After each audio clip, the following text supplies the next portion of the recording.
Welcome to the acclaimed podcast, The Deep Dive, featuring your esteemed hosts, Andy Monitor and Drew Dinzik, powered by BetSperts. Welcome to The Deep Dive. Pretty fired up to talk about these games, Andy. There's a bunch of good ones. There's been a bunch of fun movements. Yeah. We got some arguments. We got a bunch of totals in the 30s. We got a bunch of touchdown favorites.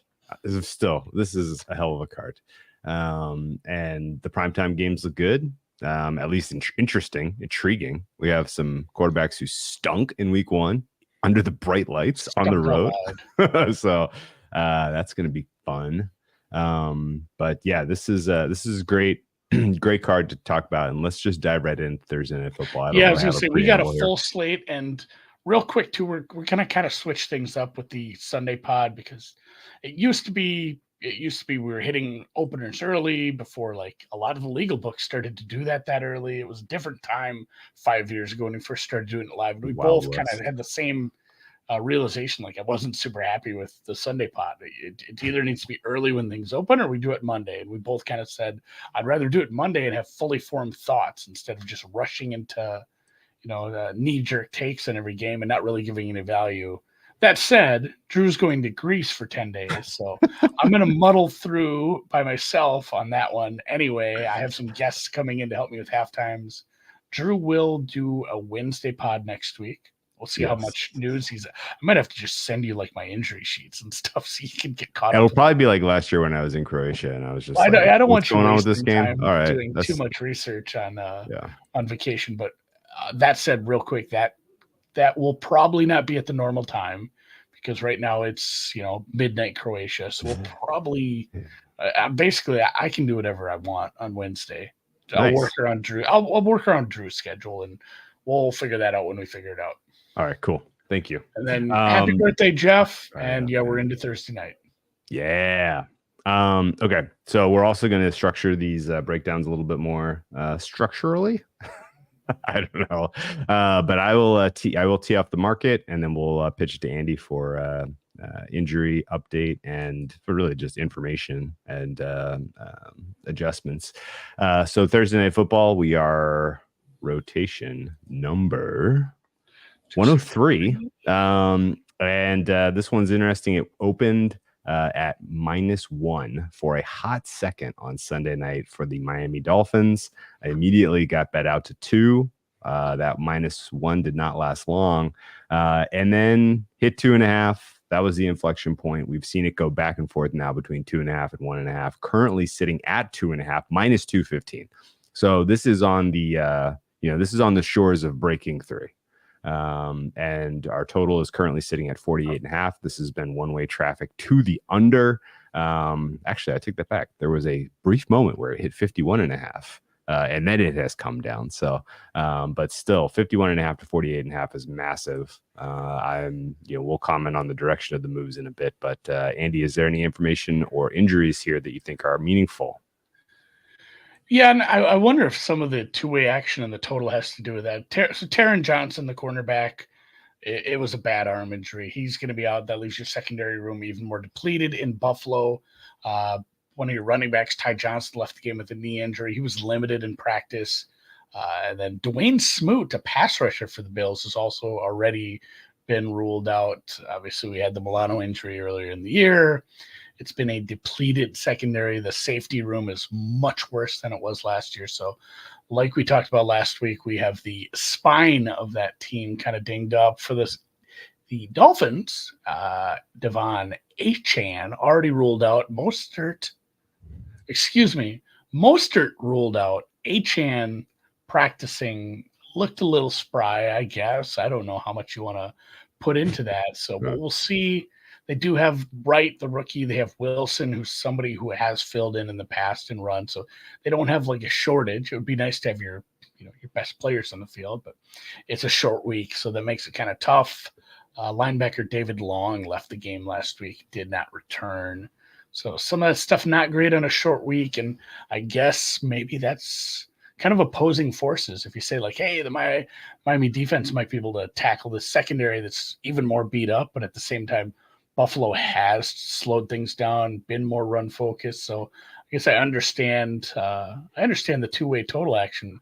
I thought it might get hit the other way a little more anyway, just because I don't Thursday know. night. Thursday, early season Thursday night football under is always a hot side. Yeah. It is an under because of the short week, but it is kind of tough to look in the mirror and say like, hey, Buffalo probably plays this pretty tough against this good wide receiver duo, and it's not like it's a huge drop off to Jeff Wilson. It's still a really good offense. I think part of it is just I think we are pretty convinced Buffalo is a slow it down ball control offense right now until further notice. Yeah, compatible move to the under with what we saw last week with Buffalo under getting just one-way bet against Arizona. And I clearly don't think that was anyone believing Arizona was not going to be good or that Arizona's defense was going to be good. That was 100% opinion on Buffalo and the style of play you were going to see. So those folks are back to get their skin back. Maybe they're martingaling. Yeah, that wouldn't be crazy because there was a lot of money on that under against Arizona, and it was not close. But I did not adjust either of these teams after what we saw week one. Two reasons. One is it was kind of what we expected from both teams outside of the absence of a couple of secondary players. They are really just defensive players for the Bills. I don't think. For me, Teron Johnson doesn't move the needle. Sorry. Like Benford's the better, more important quarterback. Benford's good. It hurts the depth. Yeah. Hurts the depth. But yeah, if between Douglas and Benford, I think you can still cover 1-2. And then if you were asking at wide receiver 3 for the Dolphins to be the deciding factor, then all right, good luck. If they get caught with like, I don't know, Elam in the nickel or something like that, and Tyreek Hill's in the nickel, then I'm gonna regret saying any of this. But that's where I do struggle is like in spots where you need safety help. You don't have good safeties to start with, and that's a great point. If they're playing zone and people are getting swapped out, and suddenly Tyreek Hill is on somebody well below his skill level because it's real mix and match back there. Yeah, the other reason not to adjust beyond just the fact that these teams are the meaningful pieces are all here. I think the game plans were probably installed before week one. So it's not like there's any tape that's going to be chewed and there's any adjustments that are going to be made to the installs that were already done. These are two experienced coaches. They very much know how to prepare for a Thursday night football game on a short week. And I'm pretty sure they used the Labor Day weekend to get some extra work done in preparation for this game, more so than anything they saw last week. So I will say that for what we saw last week, Buffalo's kind of schematic decisions defensively, the offense was well covered. Like they were pretty conservative. They definitely tried to play ball control and worked somewhat effectively. They were very successful on the ground. And I think, the defense was playing very, across the street 25 times, right? It was an extreme, we're not going to let our weak points of our defense get exposed here. And I do think matchup wise, that plays to the advantage of the Bills in this one because Miami's offense is very boomer bust right now. And then matchup advantage. Not the first person to use those words around that offense. It's just funny. It's the first point. And it's kind of what we saw last week. It's like things weren't working until things did after the turnover, and then it just takes one big play. It's like, oh, that's why this is a very difficult team to keep. It's hard to keep them down for 60 minutes. The problem, and the biggest problem I have with Buffalo too, is like it wasn't a good bellwether game of like, what's this offense going to look like after Diggs, after a little bit of a shuffle, playing a really, really bad defense. So we'll see what they do against some grown-ups. Well, the matchups that I think matter in this one are both in favor of the Bills, and it's the offensive line. It's the trenches. Yeah, I think, and in particular, the Bills' offensive line, which to me looks like a top 3 unit in football, up against the Miami D line that is not healthy and is not deep, feels like advantage Buffalo. I think the running success is going to be outstanding again for them in this contest. And again, that's another reason that the under was probably the sharpest play at 51.5, surely. But yeah, I think this Buffalo could absolutely shorten this game. They could win time of possession 2-1, and it wouldn't shock me. Similarly, I like the pass rush and the D line in general for Buffalo Bills against the Miami offensive line. I think the Miami offensive line still does have huge questions to answer. And while a lot of McDaniel's scheme, McDaniel. Well, McDaniel's, if you're using it as apostrophe S's scheme, yeah, can neutralize some of the some of the limitations of a bad offensive line. This is still, there could be some key downs here where the lights are bright. Tua wants to try to do something good, and the pass rush, the Von Miller resurgence was noted. Russo's emergence was noted, and I think Buffalo ultimately is the right play here. Don't know why the market is so sure that Miami is the look. If this is literally just, I trust whatever Mike McDaniel cooked up over the summer to really hurt this Buffalo defense, which is vulnerable. Okay, that maybe that's the angle. I make my fair for this one is Buffalo minus 0.6. My fair total is 48.6. So for me, the only play is Buffalo money line. What say you? I tend to agree numbers wise. I have one qualm that I haven't had time to dig in yet. Okay. Is pass block win rate, run block win rate. Game's tomorrow. I know it's going to be like a tomorrow morning thing to watch. I watched a bunch of Trevor, and I didn't get a chance to watch the other part of that game. This was a game I missed the most of for some reason. I should just do a full rewatch. But if you look at the week one numbers from the people over through the next gen stuff, Miami's offensive line was elite. They were in the top 6 in both pass block win rate and run block win rate. We'll see if some of that is going to be super opponent dependent when it's small sample sizes like this, but that wasn't something I didn't come into the season thinking like, Miami's offensive line going to be one of the best. I had a middle of the pack. I want to see how that goes. And the same kind of goes for Buffalo's offensive line. They looked good, but your offensive line and your quarterback should look good when you play the Arizona defense. If it doesn't, you're probably cooked for the season. So I want to get a sense of the Miami offensive line. Otherwise, yeah, my numbers, I'm around a point. So I'm short a little value on Buffalo as well. Okay. Well, this is a very weak sauce take, honestly. It's a pretty small stake. Yeah, I'm not excited about that. I almost always skip Thursday night football early in the season, and I'm only gonna feel good. Hey, actually, you know what? It's gonna feel good to do a victory lap if the Bills win. Yeah, Jesus, and what's McDermott's speech gonna be like pregame here? He's gonna be fired up, no question. Oh, but no, I intangible wise, I'll pay to see Tua beat me in prime time against an elite team, an elite quarterback. I'll pay to see it.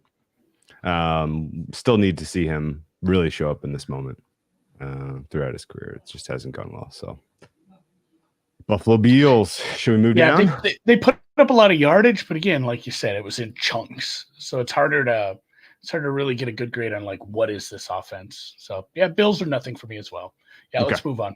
Let's move to Sunday. 263 is the Raiders at the Ravens.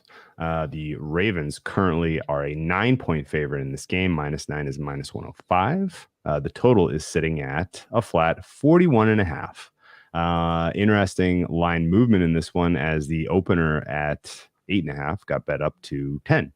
That was the early folks saying we don't believe in the Raiders at all. And then the tide turned today as there's been a flurry of Raiders bettors that showed up, bringing this thing back down.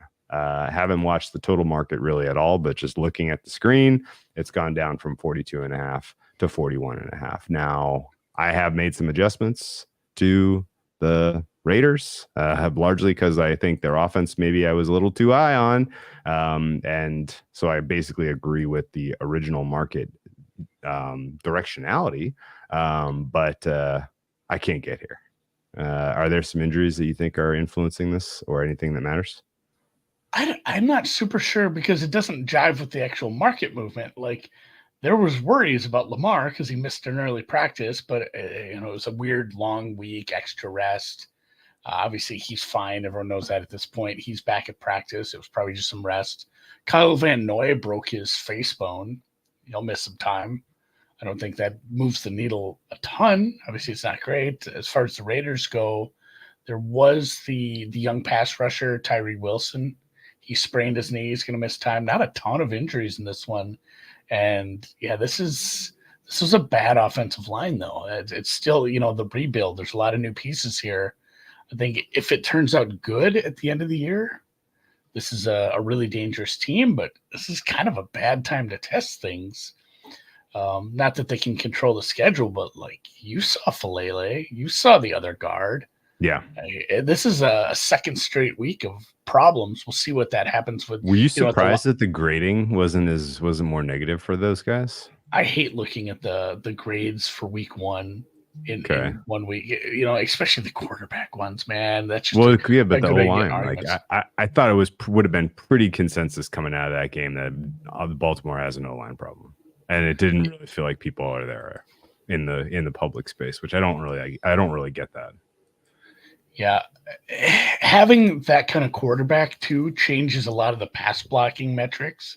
Yeah, because it's like, does that count as a pressure if he scrambled again and he scrambled 16 times and some of it was designed draws, but their run blocking wasn't good.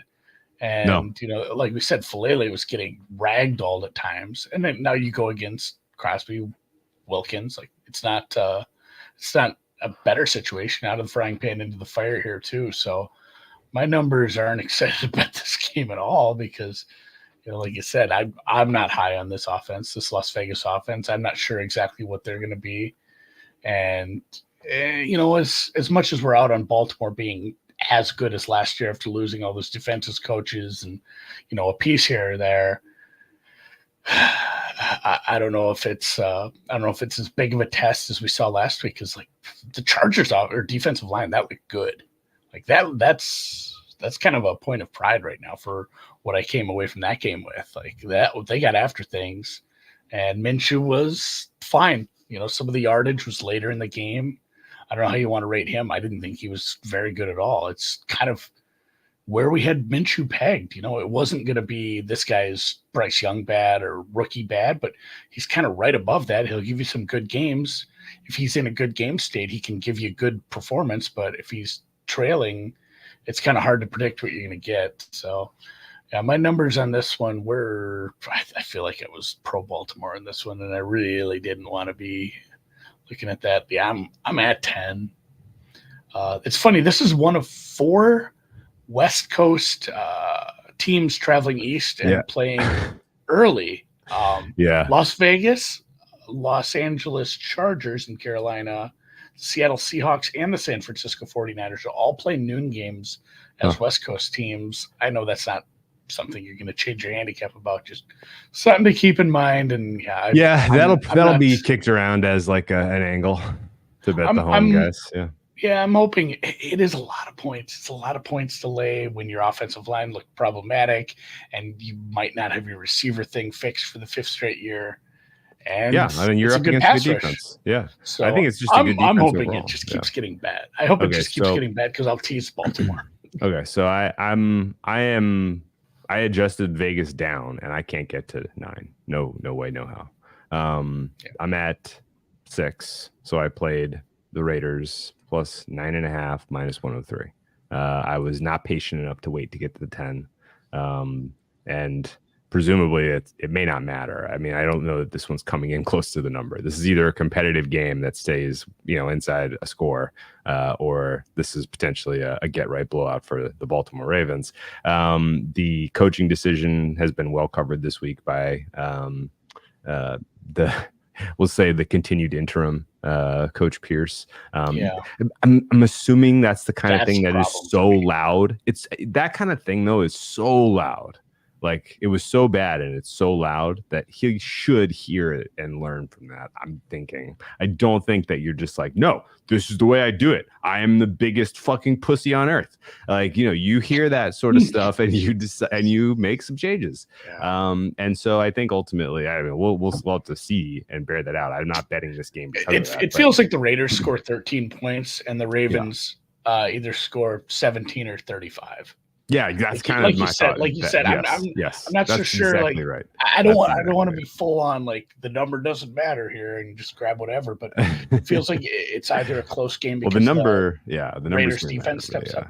So the thing we'll see even a really good linebacking core. I believe that's a really good linebacking core, and they have good safeties who tried to shadow spy Lamar. They had a hell of a time anyway. They did. Like they dedicated people to that, and he was still really romping on them. So we'll see. We'll see what we get from the second and third levels trying to control that. You don't want Lamar running that much again. Hopefully that's not the game plan. I think they have a nice thing in their running back room though too, with not using Derrick Henry as like 25 times a game. You got Justice Hill, just dump it off to Justice Hill a bunch. Like, he was their most important pass blocker last week. Sam spoiled one of my intangibles, which was Minshew did come in for the Colts last year in this game and beat Baltimore as a 9-point dog. So early season shenanigans ensued with Minshew in the town of Baltimore just 1 year ago. I will say that that was a fluky game. But I mean, this is like the matchup that you're counting on for this to stay close is the Raiders D-line pass rush against the Ravens O-line. And and I also think that the points were fair, which was it was two problems. There were two problems with the Ravens passing game last week. One was the offensive line stunk, and the other was that nobody was getting open downfield. And a week's not going to fix that.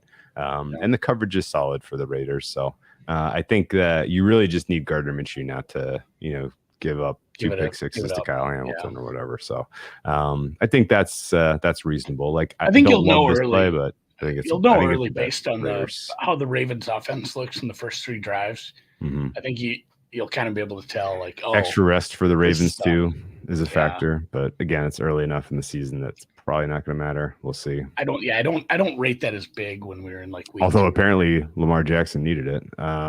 So that said, you ready to move down? Yes. The next game in the rotation is the aforementioned Chargers at the Carolina Panthers. What to do? This one's tricky, man. Look ahead here was 3.5. They opened 4. It got bet to 6.5 before some brave soul went to the window and said, "You know what? Give me Panthers 6.5." It's back down to 6. The total here also a funny number where we've seen 40 bet down to 39. Can't explain that one as well. But because there's, I'm sure you will note, important piece missing for the Panthers on the defensive side of the ball. Maybe the only good piece. Maybe their only good piece. Yeah. Yeah, Derek Brown to the IR. That's looking like probably a season ender. I think they still have to evaluate him. I'm not sure if it matters a ton at this point with how the rest of the defense is going to play. On the other side of the ball, it was I don't know that they had much for injuries at all. Basically, like my only injury note from last week was Herbert's foot looked fine. Yeah, Chargers are very healthy. Well, I mean, they had a receiver on IR, but that's preseason. It's not like anyone really got banged up, especially for playing a pretty aggressive, physical style of football. Yeah, God bless you if you went to the window on this. And something, I don't know if I was mishearing it, and I didn't. My phone was in my pocket. I didn't rewind it, but Chernoff was talking about this. And something he really likes to do is look back at what this rating was at the end of last year. Sure. And he's like, this would have been 1, but I almost want to go back and find that now because the Chargers number at the end of the last year would have been really weird. The Chargers quit. Yeah. Well, I mean, it was Easton Stick, right? It was Easton Stick, yeah. So they quit, yeah. Yeah, I feel like that was a tough one to use that style with it. I don't mind Adam doing that, but it's a hard team to use last year's priors with because they not only gave up for big chunks of the second half of the season, they're missing the quarterback, and it's such a different offense.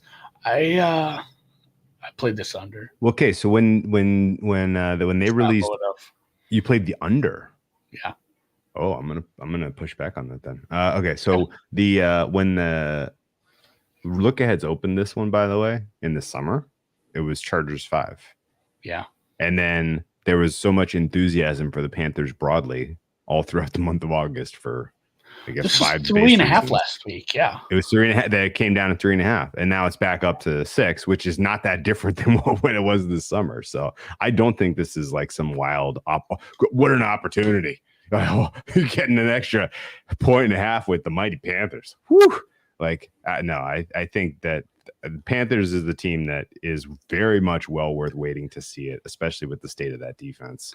And the Chargers' offensive line was so impressive against a very good D line last week, which to me, like, I mean, is Herbert going to have 4 seconds to throw pretty much? Like he could literally have all day in the pocket. Which, are they not going to convert a 3rd down in this game?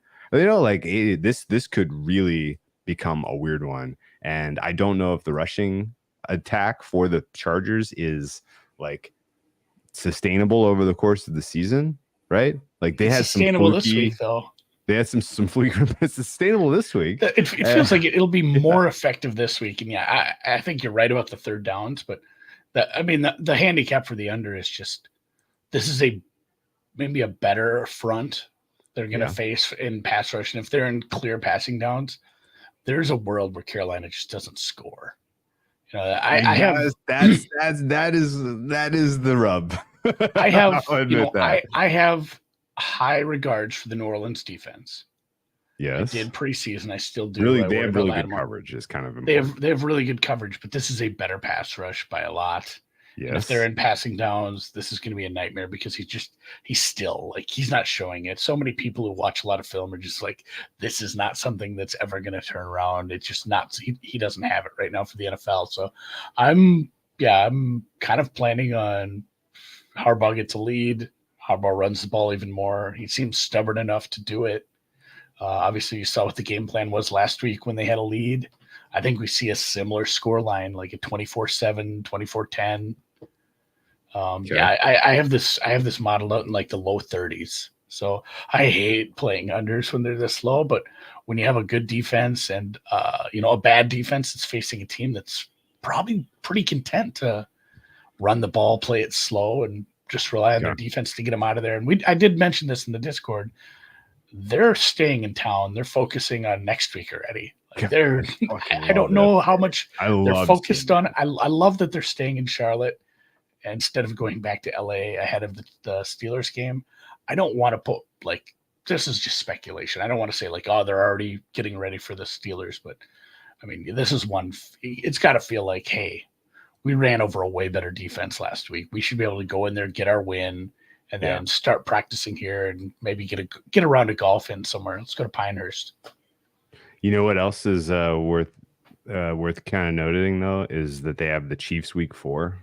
So like the idea of them kind of doing this sort of extended mini camp, extra, the mini camp idea early in the season, a week where nobody's distracted, no doing, you're not going to the beach, like we're that like that, I know you're joking about them going to Pinehurst, but like no, they're gonna have like they should get one round of golf in, right? Yeah, and then they get to take on the Steelers, who they should beat, and then they go home and host the Chiefs. Like 4-0 is not crazy. What's that total? Like if this game is truly like 21-3, and the Steelers do similar, like that total's like 38, 35, 34. Yeah, I mean it might get bet down. Good point from Sam. Yeah, Ollie Connolly roasting Canales for using Bryce used play action and turning his back so much when he's very short. I didn't hear that, but that's. I mean, does anyone even see the handoff fake at that point? Like, no one froze because no one could see it. if you fake a handoff but nobody saw it, does play action? Did it even happen,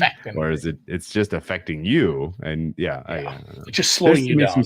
There'll be some self evaluation on that, I'm sure, and they may take the bad plays out of the play. But honestly, like the Panthers just didn't look ready to play. Like they had a very soft camp. They had nothing physical happen, and now they got a taste of real game speed. And the Panthers might look a little bit different this as week. You recall, we shouldn't be surprised. This jives with my Canales hate. You were on Canales. You were on Canales corner. Yeah, Canales hate corner. I mean, I for the record, I did play some over here. I don't remember why. I don't feel good about it. I played over 39. It could just be like 28. last week where a quarterback who's been mid plus. That's my note for Carr. He's been mid plus for 8 years, who just goes out there and looks like a god for 4 quarters. I mean, this could get out of hand in a hurry. But so again, my numbers are Chargers 4.9, so we'll say 5, and my total is 44 somehow. I guess I don't have a very good rating on the Chargers defense, which is why I feel like Carolina might find some air here, right? They may find a better pass rush, but it's an overall worse defense in New Orleans. Yeah. And you're at home. I don't know if I should give them a full 1.8, but I make it right at 6. Market thinks the Panthers are scoring 16.5 here. I think they're going to get closer to 20. We'll see. I think it's 8. All right. Well, let's move down. Talk about some real teams who won last week. How about that? There we go. Rotation number 267 is the New Orleans Saints at the Dallas Cowboys. Kind of an awesome sort of quiet, franchise rivalry between these teams. A little bit of regional interest here in the Southeast because of Sean Payton's secret family in Sean Dallas. Payton's secret family in Dallas. Yeah, exactly. There's been a lot of interesting Saints Cowboys games over the years, and this one promises to be the same. We are currently looking at Cowboys -6, -114. That is effectively the opener.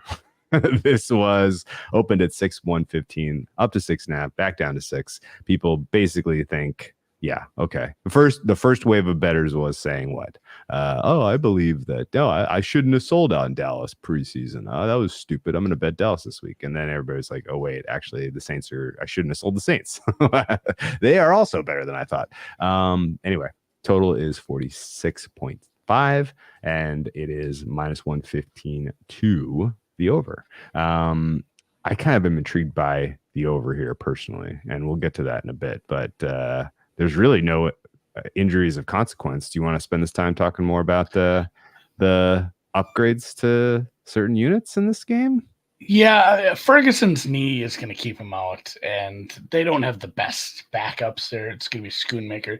They did have one other guy not practice today, Marshawn Neeland, who and this is kind of a little point too, that especially if you have like PFF Pro or anywhere else, you can go look at snap counts, or you watch the game and you know this guy. But when you look at defensive depth charts and you see guys on the second level, that can mean anything from this guy plays 5 snaps a game to this guy plays like 40.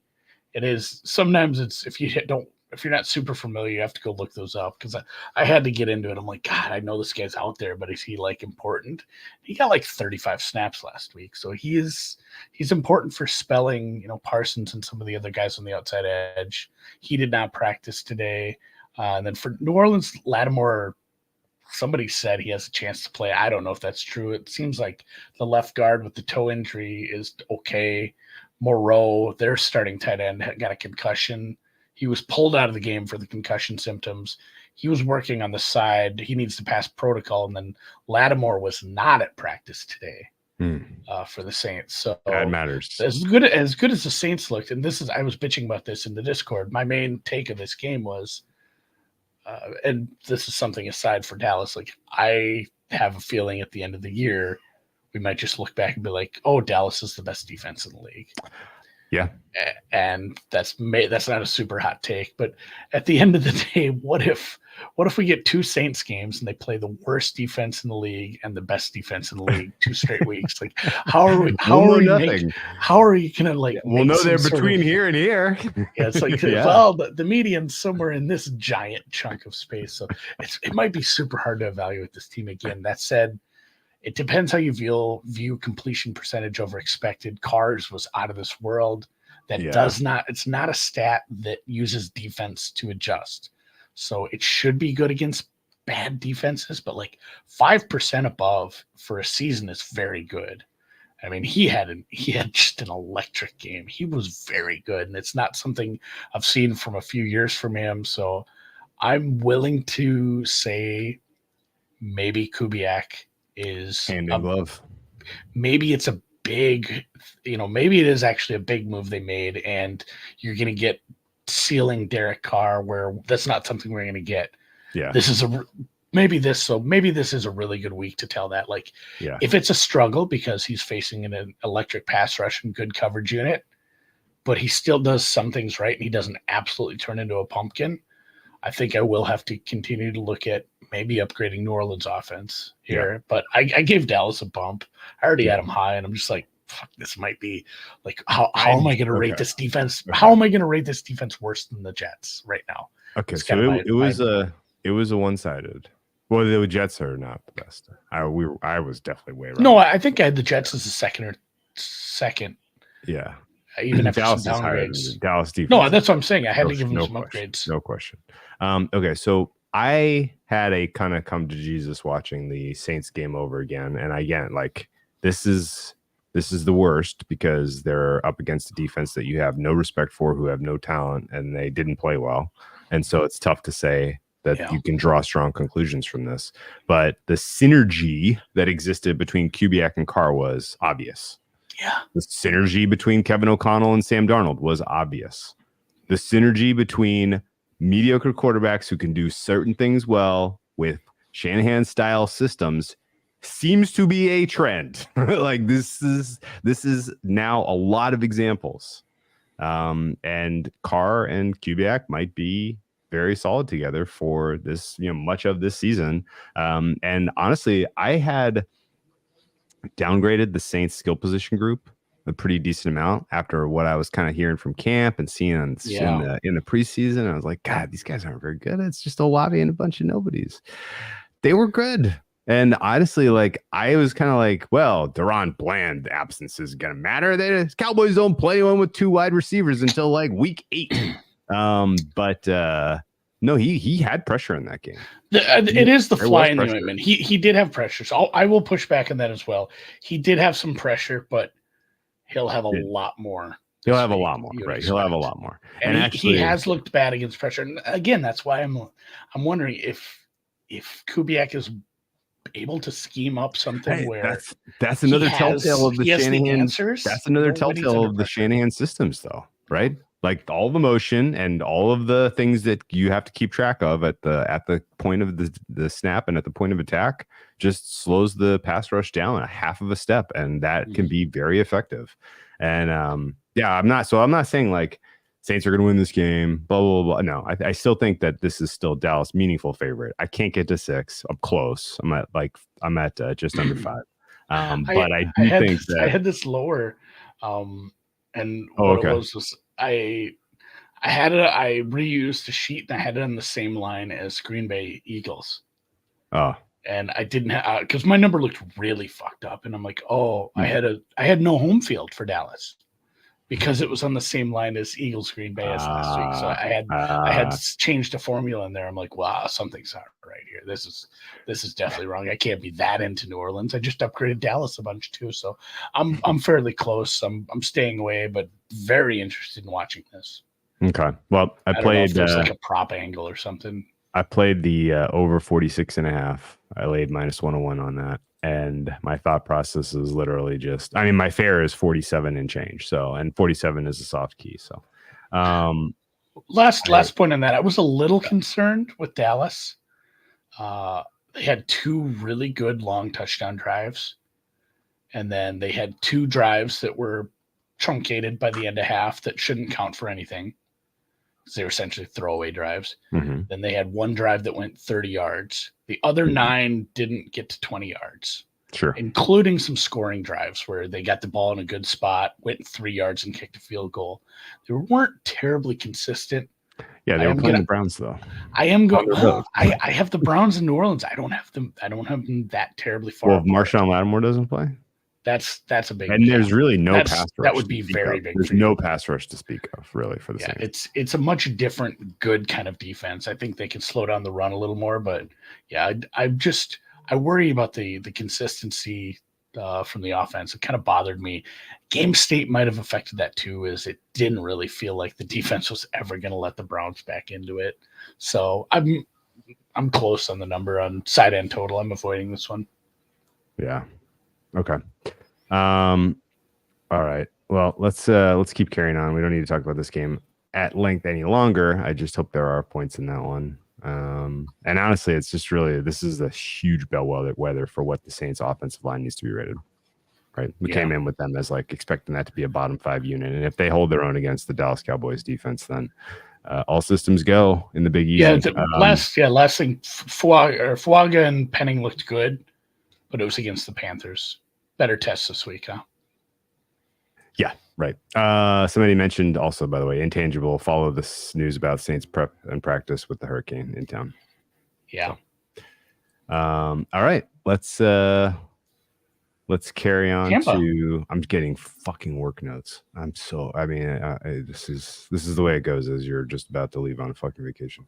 269. Tampa Bay Buccaneers are 7.5-point dogs now against the Detroit Lions. People have identified that the Buccaneers have a cluster injury in the secondary, and they are all in on the Detroit Lions.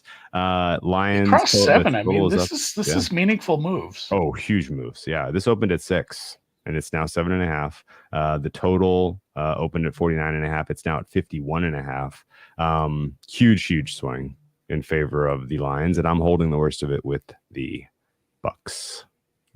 Talk to me about in what universe the Buccaneers defense and secondary does not get their asses exposed in this game. A dirty part of me wants to still play this over, even though I know it's gone too far. Maybe it hasn't gone too far, because I saw a Detroit secondary that, at times late in the game was getting just roasted by Kupp but Kupp plus like Demarcus Robinson and right. I can't even think of the third receiver's name, though. He had like 5 catches for 50 yards, too. Like, they were kind of getting roasted. This secondary is young and still not fixed. And I like the total to the move to the over makes a ton more sense than just this super strong move to Detroit across 7. Because like both secondaries could be, Tyler Johnson, Minnesota kid. Both secondaries could be kind of super rough this one. And it's really good receivers. Laporta, Amon-Ra, you got Evans, Godwin. Like, it makes a ton of sense in this over. I don't understand why the money came so heavy on Detroit after kind of seeing some middling results. And not only that, but we weren't sure this Rams defensive line, pass rush is going to be any good versus a rookie. That is supposed to be what, your top 1 or 2 offensive line in the league? Yeah, and they got some pressure. They got some pressure. I'm a little worried that there might be a little step back for this offensive line. I'm not sure what happens or what happened or why, but it could. And again, it could just be the Rams found some guys and are making this work. But I didn't love everything I saw to Detroit until overtime, when they just did the thing where, we have a good run scheme and good running backs, and what if let's not fuck around with this? We got to win the game now. This is OT. I disagree with the move. I know it sucks. You have a terrible number, but I played. What did I say? I have 7 plus 7 minus 108. Yikes! It's an atrocious number. I think it's just a high variance game, and I think because you're counting by 7s and not 3s here. Yeah, and I think that's fair. I guess I just am. I was in the headspace you were in, which is. The Detroit secondary still looks very vulnerable, and now this is another really tough test. The Detroit pass rush was fine, very good, in fact, but they were up against a weak offensive line. Like, this is good pass blocking from the Bucks. This is good skill group from the Bucks. If the Bucks can get into a positive game state here, this could be opportune for them. And I think the takeaway from the Lions offense was, like the running game is just as violent as we expected it would be. It is just as dangerous, but the passing game did not look like it was up to full speed at all yet for Detroit. And I don't really want to give that credit to the Rams defense. I think that was literally just Goff's not really there yet with whatever concepts they're trying to run this year. Really didn't see much in the way of kind of game-breaking stuff outside of a couple of plays from Jameson Williams. So, and honestly, like, here's the other thing, Andy. Yeah. My coverage grade for the Bucks before these injuries was pretty fucking low. So it's like, okay, we're replacing guys who weren't very good with guys who aren't very. It's like the same thing with the Colts, right? Like, oh, you see, Colts put Juju Brents on I done for the season. IR. Hey, okay. we don't need With a to guy who talk grades about similarly to Juju Brents, right? Like other than Winfield, Winfield obviously matters. Like Winfield I'm not matters stupid. so much. Winfield matters. He's very, very good. But the rest of the guys that they're missing, like they're just guys. And I don't know, maybe really they can't backfill, but I still think that, you know, like the assignment is pretty straightforward. Like force the passing game to beat you with efficiency, not explosiveness, and let your offense just do their thing. I know. I almost wanted to make like a time, like some sort of graph of here's where they lost a secondary piece, here's where they lost a secondary piece, with just dots, and then show like EPA per play for Jaden Daniels going up because he was better in the game when they started. Oh, did it? Okay. I can't say that for sure on like a stat, but from the eye test, it's like, oh, he's starting to look a little better. It's like, oh, well, they just keep losing players. And he did. Here's the other part. I'm not sure if I've identified who it is yet. This is on my list of things yet for Sunday. Jaden Daniels had the shortest time to throw. Yes. Yes. Yeah. I didn't have, you know, with I think Logan Hall injury, Cle Jax was hurt. You know, Vita Vea is not a pass rusher, so it's just like what, like, you know, Yaya Diaby and JTS and some of these other names that I don't have super high grades on. I didn't think that Tampa Bay pass rush was going to be a big thing. And again, some of it is facing the Washington offensive line. But if this pass rush is an improvement this year, you know who that helps? Bad, young, inexperienced, new secondary pieces that are. Yeah. I mean, you've seen that clipping I sent you. That one guy, Christian Azian. Mm-hmm. He hadn't played outside corner since sophomore year of high school when they had, but they're like, we're out of guys. Like, you got to play boundary corner. I'm sorry that you're a safety. Or yeah, that was like, rough. You're out there. This is our only option. Go get him, buddy. Lineman out there. So, by the way, Winfield played 100% of the snaps. He got hurt in the last play. Well, I think it was just, I don't know if they shot him up. He was playing through it. He's like. That was the other thing is that I just missed that I just missed it. And that was why. It felt like it was after the game. His foot. So I think he just played through a broken foot. Shit. Because they're like, oh, your foot's broken. How many games is he gonna miss? I don't know. Shit. He's gonna miss time. So and then Zion McCollum was a concussion. Feels like those don't get cleared ever. Hayes was an ankle. That's not good for a secondary piece. Okay. And then Logan Hall and Cle Jax up front were already missing. We'll see what that looks like. I don't know if I've got a Tampa Bay report yet for the injury report for Wednesday. All right. Well, I'm on the Bucks. Best of luck to me, I suppose. I made the case. My fare, by the way, after adjusting and everything, my fare is still 5 here. I feel like I got my Bucks money already. I don't want to throw good money after bad. I'm close to 6. Okay. But I'm still kind of tempting playing the dirtiest over because it's probably too high. But I did say high variance game with bad secondaries and Baker Mayfield looking really good. If you like Tampa, this is a fun money line to throw in there because counting by sevens, man. One of the biggest sweats I had all playoffs last year was Detroit against this Tampa team at Ford Field, and that game was a lot closer than the final score. That was a sweat. I haven't upgraded this pass rush yet. And I think the pass protection and the system looked like an upgrade so far for the Bucks. So we'll see. I know they played the Commanders and it could all be fool's gold, but I'm on the Bucks. I'm going to get back my winnings from last week, I suppose. All right. The next game in the rotation, 271, Colts Packers. Nothing to talk about here. Has there been a market move?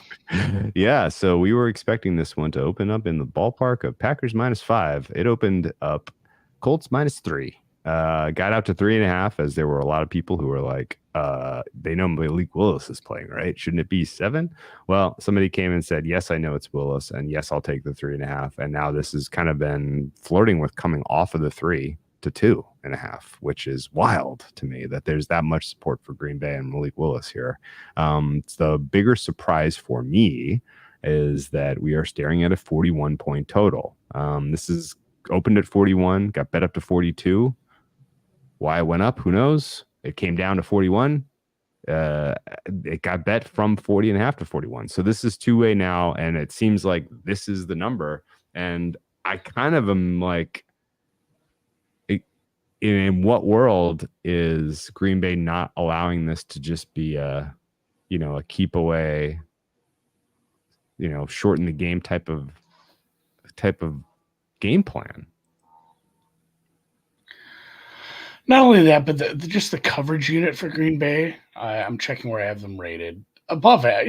Not one of my best, but I have them kind of right around 10th, 11th, 12th in the league, which is better than where I have Houston's right now. I have Houston's well below average, and they're getting banked up. Anthony Richardson, I don't know if you just want to put him in. It feels like reductionist to just say he's completely boom or bust, because it's a nice deep ball, and he missed a couple. Like he had A.D. Mitchell wide open. The receivers were getting really good separation. Again, I don't think it's a good secondary. I think Green Bay is a good secondary. I think they play some no doubles defense. Don't let him have that. Force him to play normal quarterback ball. Force him to take checkdowns and let their linebackers do some work. They have a good safety. They have a very good safety. This is a good secondary when Jair and McKinney are playing well. So I'm kind of I also want to play Green Bay. I downgraded them 6 points, and I still I'm still not there. It was 5.8 I think total, which would I almost completely on the quarterback, obviously, but I'm still quite there with the 3. I'm tempted to play the 3, but I almost would prefer this under. We saw it. Again, it was stubborn running because Mixon wasn't like uber efficient, but it was over and over and over, and it worked like Novocaine. And if that's what you want to do here, you have a really good running back. You have some backups that are a little dinged up, but if you want to run Josh Jacobs 35 times, you're probably able to move the ball. You're probably able to score, and it's probably better than dropping Willis back 35 times. And then at the same time, if you're able to play that, like I said, no doubles defense, take away the deep stuff, make Anthony Richardson become a West Coast pocket passer, and spy him so he can't be scrambling. It kind of slows down this offense a little bit too. And they got some banged up defensive players in Indy. I didn't even go over the injuries here, but DeForest Buckner left the game late with a back injury. He did not practice today. Your strong safety, Blackman, is still a DNP. Kwity Paye, defensive end, DNP. Juju Brents, he dogged on Juju Brents. And he's not like some elite piece yet, but he was, I think people saw a ceiling in him. I think that's why it was bad news. It's like he's not good yet, but he's getting better. Still not good to lose players. So he's done. He's not coming back. IR. Josh Downs' his ankle limited.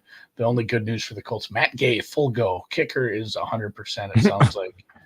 A bunch of guys were limited for Green Bay. It's hard to tell. Some of it felt like, Josh Jacobs getting rest. Love obviously didn't practice. So I don't know. The unders kind of look at a lot better. I think if you like Green Bay, you look at the under. That's what the thing. If you like Green Bay, why in the world do you want to be stuck on 3 right now? Why would you play 3? Much better bet at 41. Listen to the notes. Because I played 41. Just hand up. Okay. I played 41. We kind of talked me into it. And here's the thing is that this looks like rushing success from the 30 to the 30 from the 30 to the 10 for both teams, really. And I don't imagine any world where Matt LaFleur's plan A isn't short in this game. This is the world where we lose this bet badly. Yeah, but it's happened a couple times now with Trevor with MCL sprain on international travel week. This feels a lot more like gamesmanship from LaFleur. Like it feels like we're setting up for maybe week 3. I don't think so. Again, I've been surprised. Was it Lawrence that had the MCL? Lawrence played. Yeah, Lawrence played with a bum knee, and also Herbert. Herbert called us on number, and we really didn't think he should. And if you want to go way back, Tom Brady played most of the season with the torn MCL, and Philip Rivers played a lot of a season with the torn ACL and MCL. So I mean, quarterbacks playing through this wouldn't be shocking, but I also don't know that you do that to a young quarterback. Also, like you just paid him, and you're hoping to have like 10 years of this kid. Yeah, I'm not right. sure if the Colts game in week 2 is worth risking his leg over. No, definitely it's not. So I put it at like a 2% chance he plays, just because that's about right. You never know. And they seem confident in wanting Malik Willis. Yeah, and everyone's like, Malik Willis looks so bad. Like he got called in to throw a Hail Mary. Like, that was. And yes, he's looked bad in other spots, but that was a completely different team. Go look at the roster on that. You want a quick reminder of the last time Malik Willis came in and had a full week of game prep for for a meaningful game? It was against the Jaguars, week 18 in prime time to clinch a playoff spot. And as a huge Jaguars futures holder that year, that was a sweat. Willis did fine. Like you can call an offense that's conservative and he can manage. Like he's not gonna be the answer long term anywhere. Was that but 2 years ago? Yeah, last game of the season 2 years ago. Who was? I mean, I can't even think of who the offensive coordinator was there for Vrabel. Damn, it was wow. Either way, it's not Matt LaFleur. It wasn't Art Smith. It was whoever replaced Art Smith. Yeah, no, it was past Art Smith. I can't think of it now. They cleaned house with LaFleur. Yeah, but no, I'm willing to say like I'm taking Willis's history. It was DUI Todd Downing. Yeah, all it took was somebody saying DUI. DUI Downing. Yeah. So I'm willing to grain of salt Willis's history a little because of who he had around him, who he had calling plays compared to what he has now. I still don't think he's good, but could we get like Minshew level play out of him? Maybe. Oh, that was actually Josh Dobbs, not Malik Willis. My bad. I swear that was Willis. In like a lot of meaningful games somehow. Dobbs. They might have brought in Dobbs because they didn't want Willis to start that game. I don't remember this now. I don't remember. Malik Willis might be bad, but I also don't think you craft a game plan where you're asking him to do anything. No, it's like, what if we drop him back 50 times? See what happens. All right. I like the under 2. Let's go. All right. Sounds good. Just out of just for what do you call it? Just for trivia, the most attempts ever in a game for Malik Willis. 26. 23. He has started 3 games in his career, 14 of 23 against the Houston Texans in a 19-14 loss. 16 attempts, 5 for 16 in a 20-17 loss to the Kansas City Chiefs, and 6 of 10 in a 17-10 win against the Houston Texans. So Malik Willis has a high correlation with the games not getting to 40 points. We should run with him. We should run the Service Academy offense. Just cut blocking guys. I love that. Triple option. 3 starts, 10, 16, and 23 attempts, and not a lot of points for either team. I think under is the right look. Let's keep moving here. We got 273, Browns, Jags. Wow. Interesting movement here as well, as there have been a lot of people walking to the window holding their nose and backing Mr. Deshaun Watson. Your hand is up. Oh boy, I'm gonna need you to make the case then. So this was Browns -4. I'm sorry, Browns +4 on the open. It has been one-way traffic effectively. Actually, I take that back. It has not been one-way traffic. It went from 4 to 3 to 4 to 3, and it is now Cleveland Cleveland +3 is -115. So we may not be done. This is a total that has also trended back and forth, 41.5 up to 42, now down to 41. So lots of market interest in this game and lots of disagreement across the space. I have no stake in this one way or the other, but I'd love to hear what you think of the injuries, particularly the Browns offensive line, and why you felt it was necessary to put US dollars on a team quarterbacked by Deshaun Watson. Yeah, even with some of the downgrades, I can't quite get it to 3. I'd play this at 3. I'm willing to wait though. I don't think it crosses 3. I think I'm going to get a better number here eventually once the money comes in. Like, well, I can bet against Deshaun Watson on the road. This goes back to my universal Mike Zimmer theory, where what if at the end of the year the Browns are 15 and 2, and we're like, oh man, that's crazy. Like they just played an all universe defense in the first week, and Deshaun Watson is actually good. I don't think he's good. I think he can find median though. Okay. They were missing, they're missing their starting tackles against Micah Parsons. His body language wasn't great. I don't know how much stock you want to put into like his father dying. Didn't sound like they had a relation. It wasn't, they didn't have a relationship, but it's still, it's still kind of a weird week, missing your tackles, having a death in the family, playing the goddamn Cowboys. It was a tough hang. And at the same time, we just talked about this. The Browns defense is still very, very good. They limited a lot of drives by Dallas when the offense was letting them down. This is probably a better performance, even on the road. I know we had the home run splits. Something to watch, obviously, is still the tackle situation. They said they were both going to practice. That was not super true. It was kind of a quote from, I think Stefanski said it, but Wills did not practice even though he said he would. Njoku's out. Like he's going to miss a few weeks. Thornhill's officially on the IR now. And then, like I mentioned, I almost went to Dallas. I'm so stuck on this Dallas game. But for the Jacksonville side, Tyson Campbell, the corner, is supposed to miss some extended time, which is not great for defense. I'm not so sure what to think about yet. I haven't made upgrades or downgrades. I did watch, and wait, I talked about this with Davis Maddock the other day when I did his pod. If you really like football, boy, NFL Plus Premium, it's like $100 a year. It's so embarrassing how cheap it is. Yeah. So I watched. No. It's exactly the correct price. Yeah, it's correct. And actually, don't look into it. Nothing to see here. Because you can just sit down and be like, I want to watch every pass Trevor Lawrence threw, and it just queues it up for you. And I sit and dude, you can do league wide. Give me every 20-yard air yard pass. Like that was fun. I don't know what to make of his performance. It didn't look good at times. He had guys semi-open. He overthrew some guys. He was the victim of some drops, but some of them were, hey, that was a low ball. It was supposed to be low because high would have been a bad spot for it, but it was too low. And these outlet passes, those wide receivers running out, he's throwing them 5 yards over their head. He was very inconsistent. So I'm not super jazzed about Trevor Lawrence right now and the rest of this offense. Because as we talked about, I don't think the skill position group is where it was last year from a wide receiver standpoint. At the same time, their running backs were fairly successful at times, although the EPA numbers don't super jive with that. So I'm kind of banking a much better than Miami's defense to slow down what I thought was inconsistent at best offense in Jacksonville and not having to play an elite defense. So yeah, there's warning signs about Jacksonville with the coaching still. I ignored them last week and bet Jacksonville anyway, and it did feel like that was the difference. Baby. Yeah, but the money line should have, and it didn't. Oh, for that sure. Makes me mad.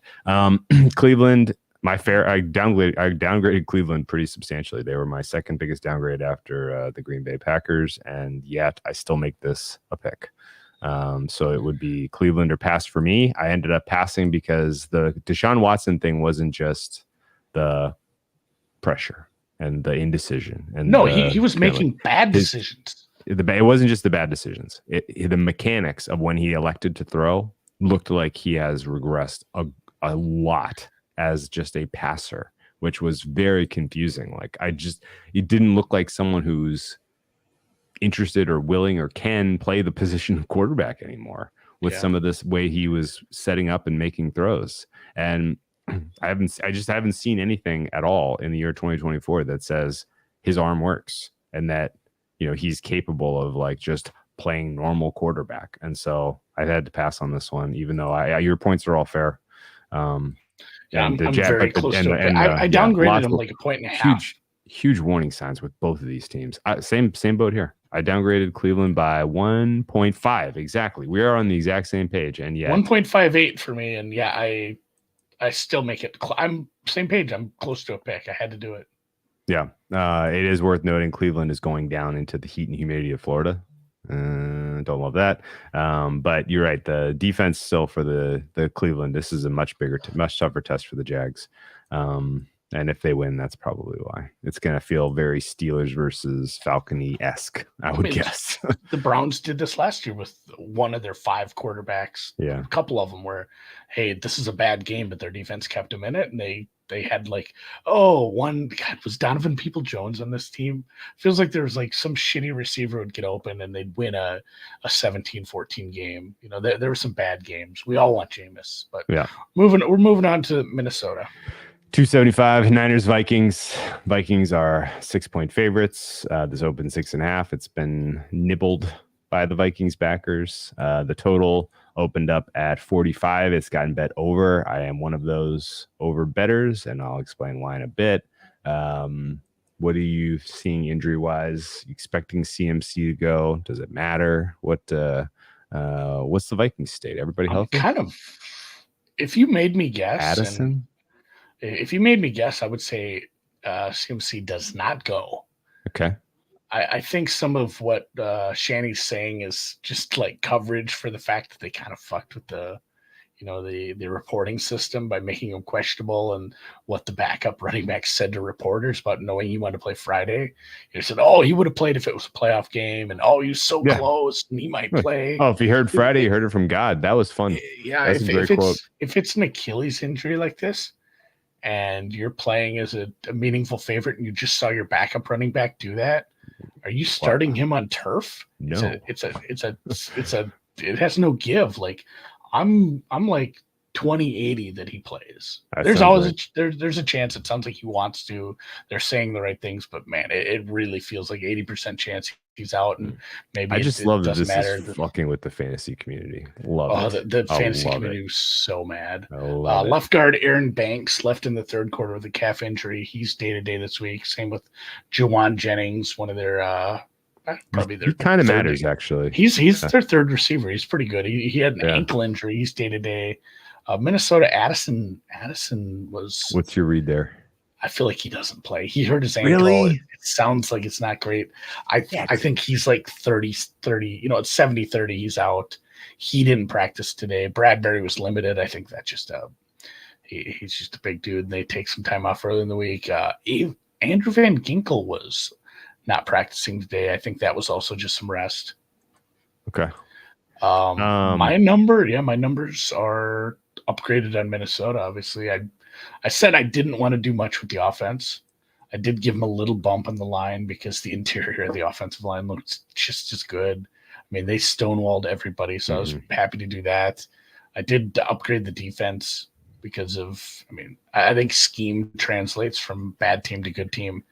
They were able to really, really I consider Brian Daboll a very good offensive game planner. Correct. I don't care how you think of his head coach or a person. I still think he's a very good offensive game planner. He took over game planning and play calling, and Flores had him in a blender.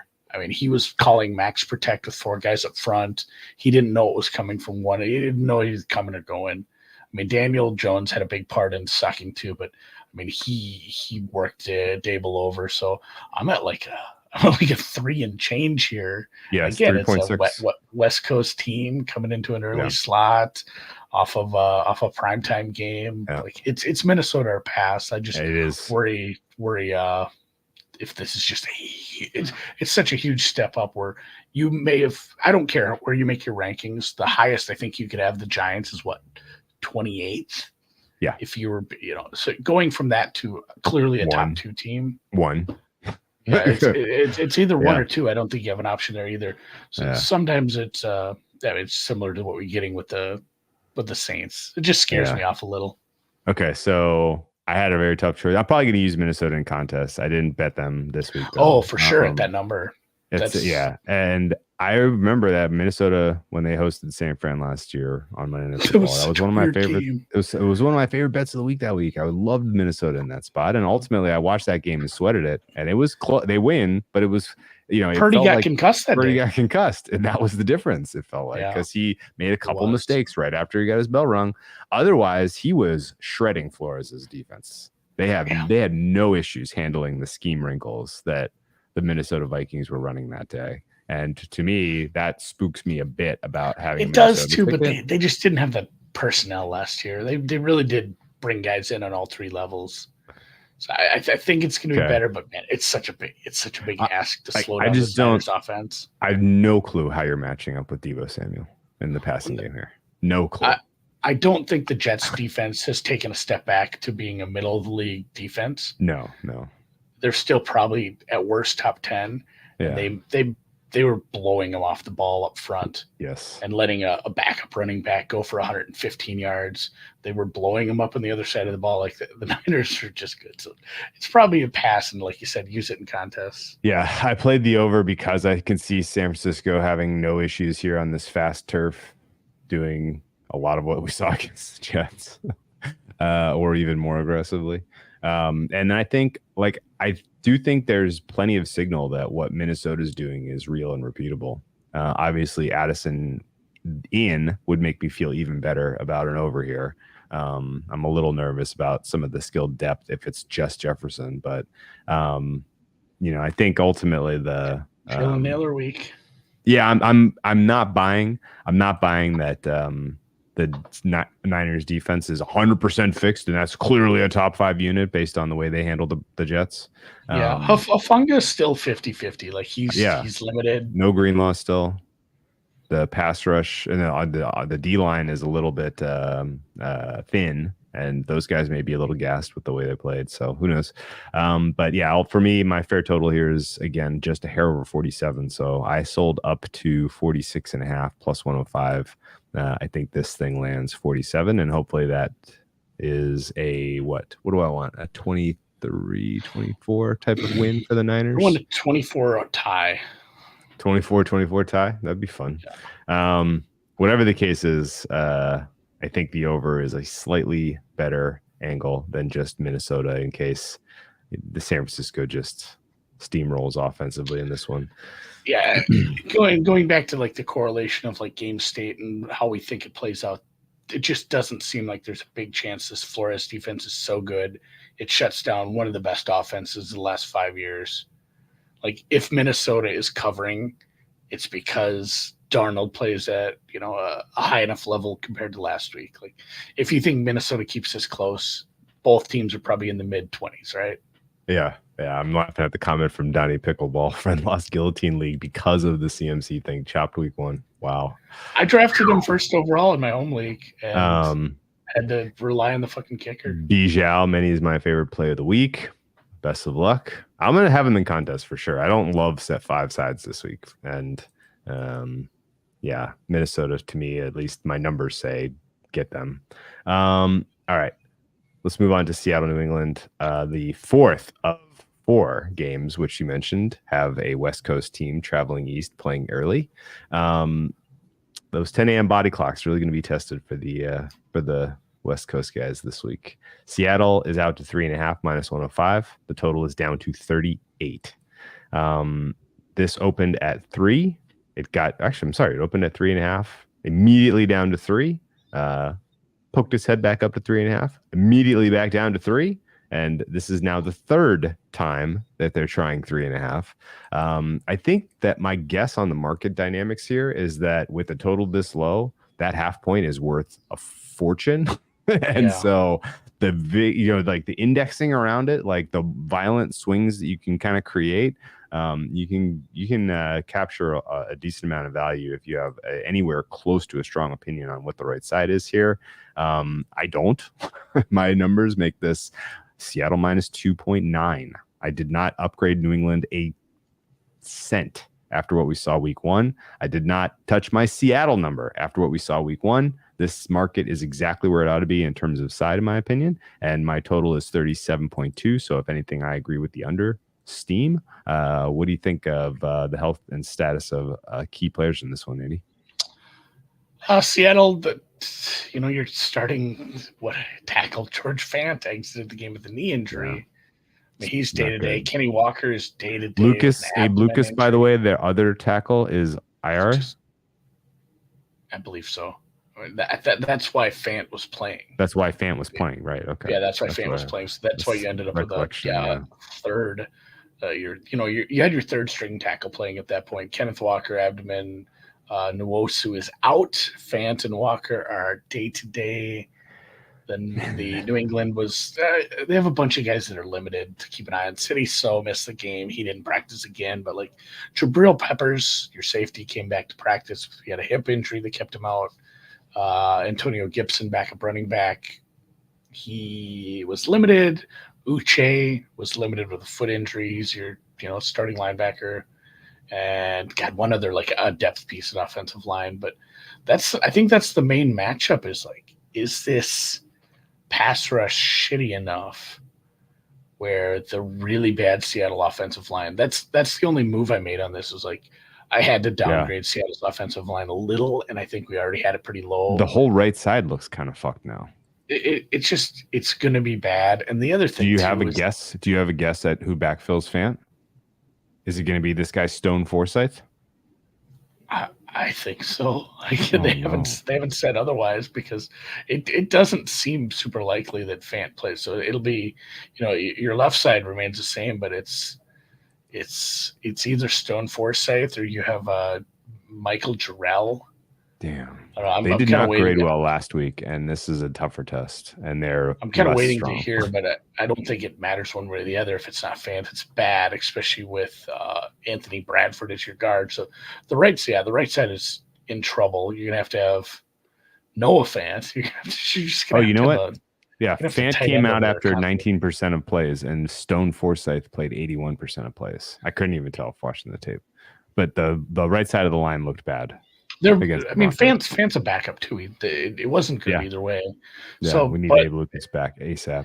They for pass rush and run block and pass rush win rates, they were like bottom 3 in the league for both. And I felt like I blew by it because I was trying to solve the tackle thing. What was your read on Walker? Is he going to go?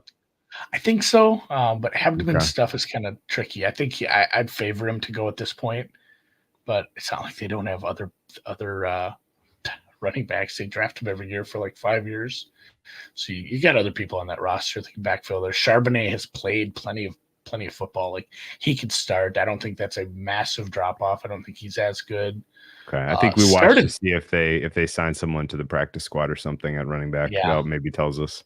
Started pretty slow. Obviously got a win against a bad Denver team, but the offensive line was bad. The defense looked better as the game went on. I think that's going to come along faster than I had even.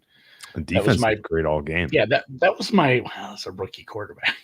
Yeah, that was my main pushback. Is like, it's going to take time for this defense to get where it needs to go. It might take till next year.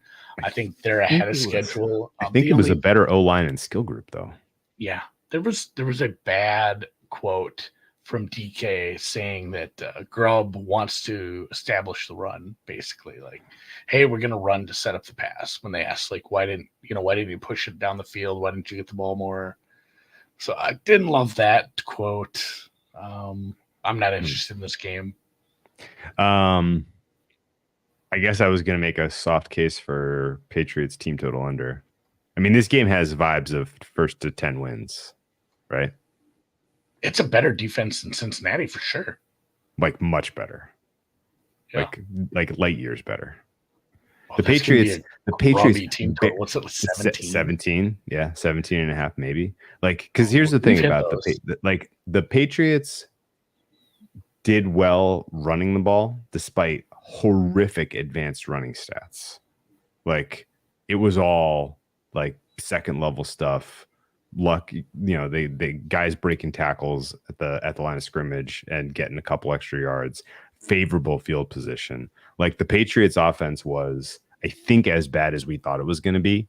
And the reflection of getting to 16 points or whatever they get 16, whatever that accumulation of points was, I think is more of a reflection of, we have confirmed that Cincinnati is a bottom 5 defense and maybe a bottom 2 run defense. And that's not Seattle. Seattle is going to absolutely smother these guys. And like, short of defense and special teams points, the under is probably really the look here. But I kind of want us to just circle New England team total under in case New England's defense isn't quite as good as what we saw against Cincy. Yeah, I didn't want to make a big adjustment based on playing a rookie quarterback the Bowles was out. They lost a lineman. There was a lot of things where it's like, my super sure this defense is really coming along. They created a lot of unique good pressure, and I think that against Brissett and this line, that could get nuts. That could get real gnarly. There's a quote for that as well. like the quotes from, I believe, Witherspoon, or one of the secondary pieces basically said, like, hey, we didn't even show you much. Like, we have a lot more. Like, we didn't use the good stuff yet. So I'm hopeful. I like that. Put a pin in that team total under. Jets Tennessee, I have zero read on this game. We're up to 279 in the rotation order. The Jets are currently sitting at 3.5-point favorites. A weak move came in on Tennessee off the opener of 4. We have the total sitting at 40.5, which is a little bit of a strong move to the under off of the opener of 42. People have not given up on the Jets defense. People have given up on the Titans offense. People are realizing the Titans offense is a little better than they thought it was going to be. People are realizing that the Jets offense is a little bit worse than they thought it was going to be. That's kind of my read on this market. And I don't really disagree with any of those sentiments. Tough ask for a season opener, playing a really good team. Like I said, I think I said it at halftime, or we've talked about it, and I've talked to other people. He had some zip on his passes, though. Rodgers, like, he didn't look awful. We had the fun. I'd give Rodgers a B+ for that. Yeah, it was okay, and you're gonna play. Gets an F. You're gonna play easier teams, and that's the thing, is Hackett might hold him back. The Jets' injuries are mostly defense. Michael Carter left with an ankle injury in the game. He's limited. They didn't actually have practice today because the game just happened, so it was a walkthrough. But Saleh said Carter and cornerback DJ Reed would have been limited if it were a practice. Javon Kinlaw missed because I'm guessing a woman he knows, had a baby. So congrats to him. On the other side, right guard Dylan Radins missed a bit of time with the rib injury. Returned to the game. I think he was limited in practice today. Hopkins is limited, and I want to caution you against worrying about that. Hopkins has a fucked up knee. Yeah. And Hopkins might be limited in every practice until this season is over. I think it's one of those, or until his season is over, or until he's shut down. Like, it's one of those. We have this with receivers. It's like, well, I can play through this. He is never going to be a full go at practice, it feels like. So he's going to be limited every week, and I think you need to not freak out about that. If you're counting on him to backfill your fantasy team because Jamal Adams is on the IR, you're in trouble. Yeah. Jamal Adams was back at practice. That's amazing. I love Tennessee. I love this defense, but man, that offense really hurt my heart. And oof. My number on this one is I'm at like a little over market here. I'm 5-ish. 4. 5. Yeah, I'm 4.5, almost 5. My total is 38.5, so I would say under. But I gotta tell you, the Jets defense spooked me.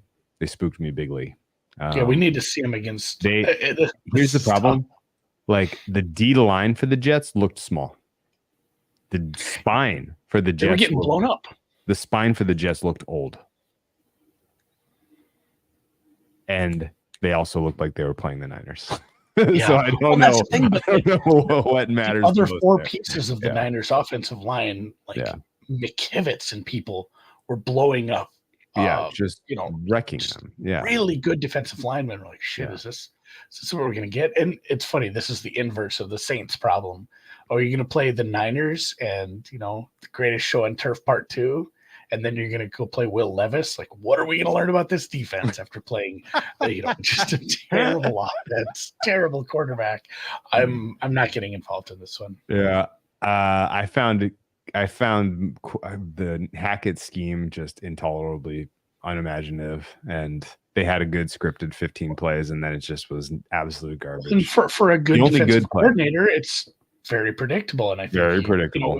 We don't know much about the new DC and the Niners. He was missing some pieces. Afunga was out, but it felt like they for the most part dominated that portion of the game. And the only good play after the scripted portion was the free play for Rodgers. Surprise! He scored a touchdown. Second half over did get there though, if I recall right. It did get there, thanks to the fucking Niners. Thanks to the Niners. Once they broke that 20-yard run or whatever, I'm like, all right, field goal. Field goal. Let's get the field goal. I've not touched my Jets number much, but boy, oh boy, do I have itchy fingers because Mosley looked old. Clark looked washed, and if the spine is a problem for the Jets and this front is too small to match up against good O lines, then the Jets defense might be more like average, because like the good offenses are going to have ways to beat these guys. And honestly, we got to maybe go back and like, people were like, this is the worst Jets defensive performance in this blah, blah. And I'm like, actually, I kind of remember at the end of last year, the Cleveland Browns and Joe Flacco just did whatever they wanted against them, and I'm like, man, like maybe like the toll of having to carry that team through the Zach Wilson era really just kind of broke these guys, some of the important pieces down on top of attrition. And yeah, I don't know. I'm itchy trigger finger to downgrade the Jets defense, but we got to watch this game first. You want to talk about my least favorite play of the week? It's about to come up here. The New York Giants 281, approaching to pick 'em, which is where my fare is. At one point, this was come on. At one point, this was a commies -3. It has been bet down in the direction of the Giants since the opener, and the total has gone up and then back down. And I think the key takeaways from looking at the market is folks are not willing to completely sell the Giants just yet until we see them play the 32nd best defense in football. I wanted to bet this over right away, and then a release came in on it, popped up to 44. Yeah. This morning I said, I'm still putting it on my list. I'm going to bet this over. I'm going to take this over at some point in this week. I don't think it gets much further. So ecstatic to see some market resistance to get me a better number. So I will take this over. I do worry about, go look at the grades for what we got on like the interior, John Michael Schmitz, and it was a Flores defense compared to it. So that's my only concern about, hey, you just played a really good Minnesota defense that made you look terrible. My only concern is one of the better things we saw from Washington was interior pressure. They have Allen and Payne. They have a good defensive line interior, and nobody in this front is super strong outside of, you get some good left tackle play. So if they're able to get interior pressure and we see the second straight week of Jones getting his ass knocked around, this might be dead in the water, because how do you take advantage of a bad secondary if you're getting pressured constantly? So hopefully they're able to just identify that, use some running backs to get him some additional pass blocking. Do a little bit of shifting, help the guard, the guard, help the center, and then use your running backs and tight ends a little more effectively. And that should be pinch those guys, take care of it. Yeah, they should be able to get Neighbors look good. He was getting so much pressure, and if he doesn't have 100 dropping yards guys, week, something's gone horribly wrong. I think Neighbors has a big game. Like I said, Daniels looked better as the game went on, as Tampa Bay's defense started losing, pieces in the cornerbacks room. And I kind of want to watch Winfield now. Like we said, he played, but I want to see if he was playing poorly. If he was starting to play poorly with a broken foot. Admit, I did not rewatch that game, so you're probably right. We need to take a look. Okay, so let me ask you this. Either way, I like the over. I think there's scope for the Giants offense to look a lot better. Huge step down in competition. I don't know what side you're going to get on here at all. Oh, the Giants. For sure, the Giants. No question, the Giants. And because I have the Giants as a better team than the Commanders by a decent amount. I'm sorry. I guess I just make this a pick 'em, honestly, because the matchups to me favor the Giants, and I had my raw numbers would say this should be like +1. My point about the defensive side of the ball is if the kind of not so great Buccaneers were able to generate enough pressure on Daniels to give him a very short time to throw, this is a bad matchup for them against a defensive front that has some seriously violent pieces. Dexter matched up, he was up against good players and did phenomenally well against the Vikings. The edges did nothing. And that's because they were up against phenomenal tackles. Well, now you get a huge step down in terms of tackles. I think you can probably contain Daniels with the tackles getting some serious pressure and Dexter doing his thing. And I really have a tough time seeing how Washington's offense, which is so horizontal, does anything against the Giants defense. Meanwhile, Malik Neighbors should go bananas, and I'm fine believing that there are some scheme adjustments to make that D line look a little bit better. That O-line look a little bit better for the Giants, and Danny Dimes maybe has one good game as a pro this season. This is his only real good opportunity that I see on the schedule. So, yeah. It'll come down to what Washington does for this, because they really eased him in. It was a tougher defense. They were getting a lot of pressure. It was a good secondary unit, but Daniels had 1.6 was his average completed air yards, which is dead last. I mean, that is barely getting it over the guard's head. Yes. My Giants money line that I played price, by the way, my price was plus 122. I think I would probably just avoid this game at all costs if it gets below like plus 105, where I'm guessing it probably is now. So if you're listening to this and you haven't already gotten on the train with the Giants, I'd probably skip this one. Yeah, it's plus 105 right now on the money line. Yeah. That doesn't really do it for me. Yeah. I'm playing the over, and I'm hoping it'll be 50. I think I did get the Pico. I got the Pico top on the Giants money line, though, which I'm psyched about. That's fun. 122. I don't even see better than that anywhere. Was it ever better than that?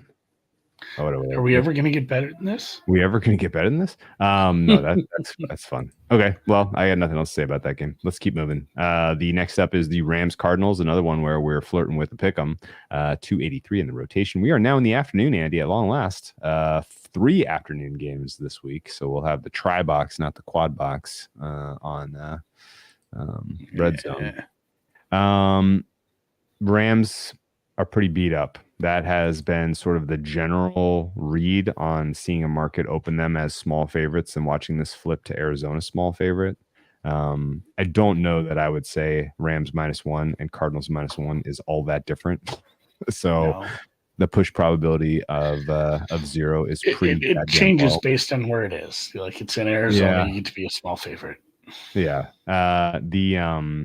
The total is maybe more interesting because this has come down from 49 to 48.5, and it all came in one shot after getting a little bit bet up to 49.5. So maybe I'm mistaken, and the enthusiasm for the under last week between Bills and Cardinals was two-way, because somebody believes in this Cardinals.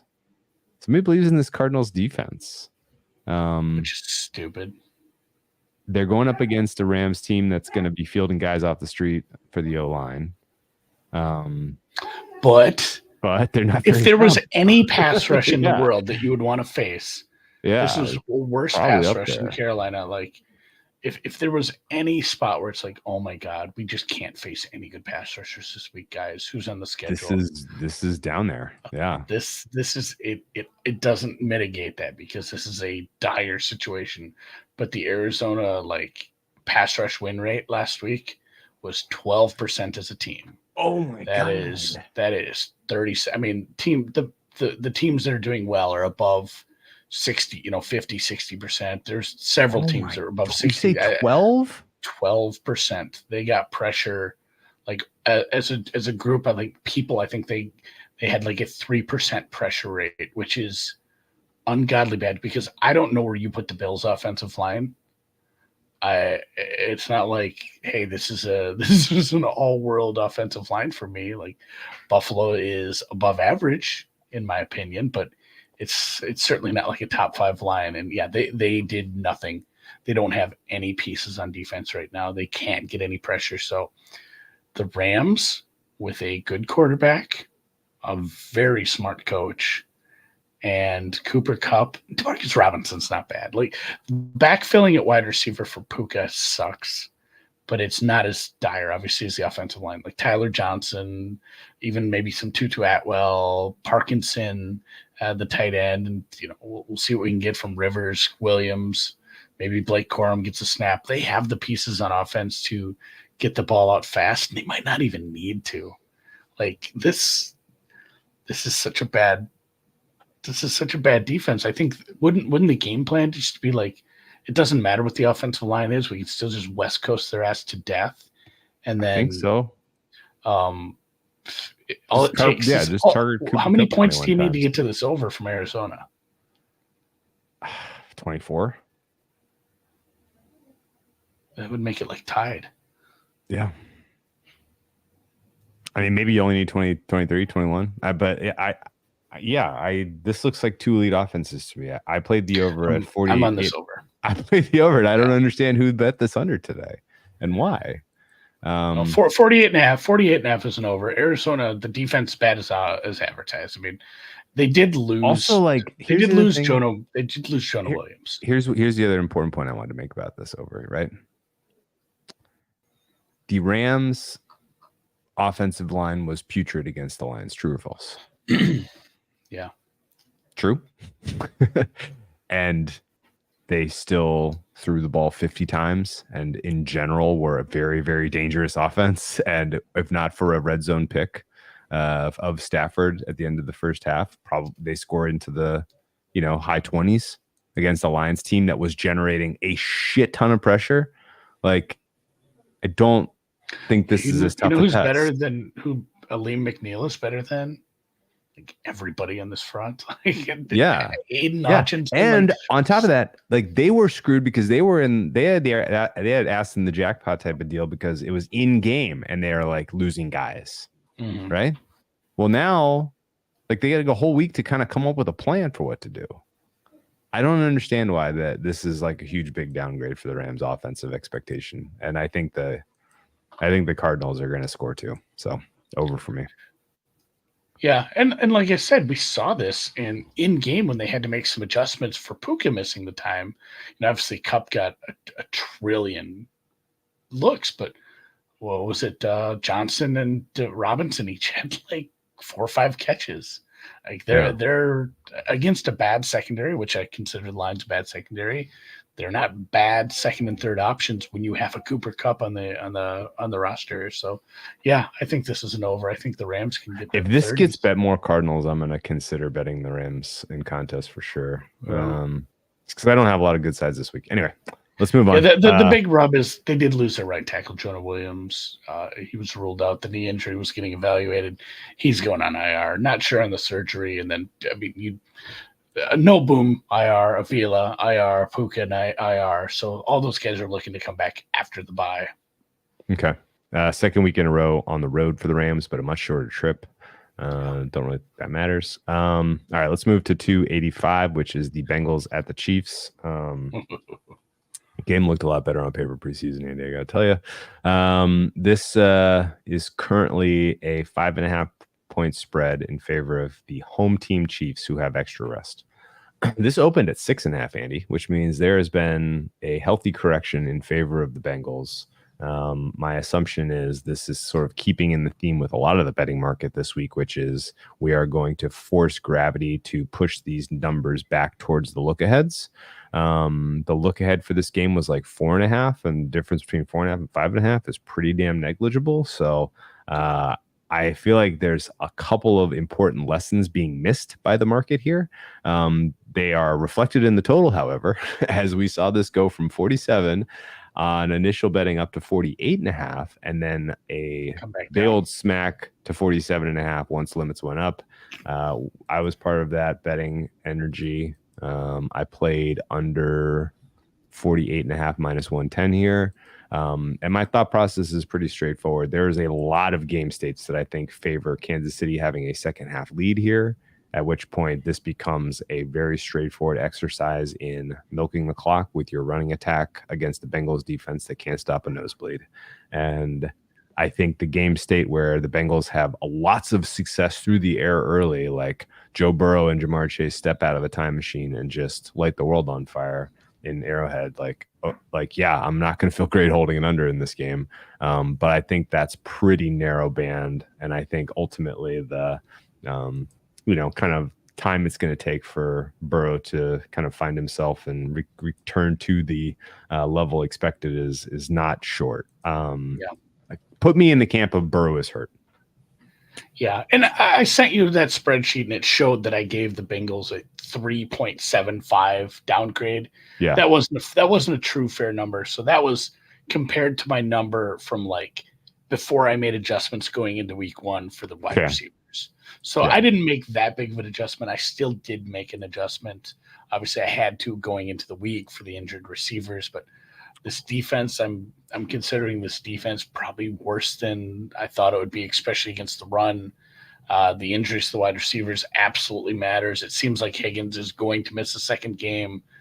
We'll see what Chase's level of care is, as he still is, working on things with the team. And Burrow's wrist, I read a bunch of different opinions on this. Some people are like, "This is dumb. He's fine." There was cloak and dagger whispers for weeks, man. Yeah, the truthers on that have said like this is going to bother him for the rest of his life. It's always going to be a little stiff, and when you're seeing him stretch it on the sidelines, that's something he's going to be doing maybe for the rest of his career. And you need to just not worry. Like, you're not like helping your argument here. That sounds like it's bad if it's stiff and it needs to be stretched up between like every drive. We saw the water bottle thing that was probably a little over the top, but I mean, there was zip on some passes, but they really didn't throw deep.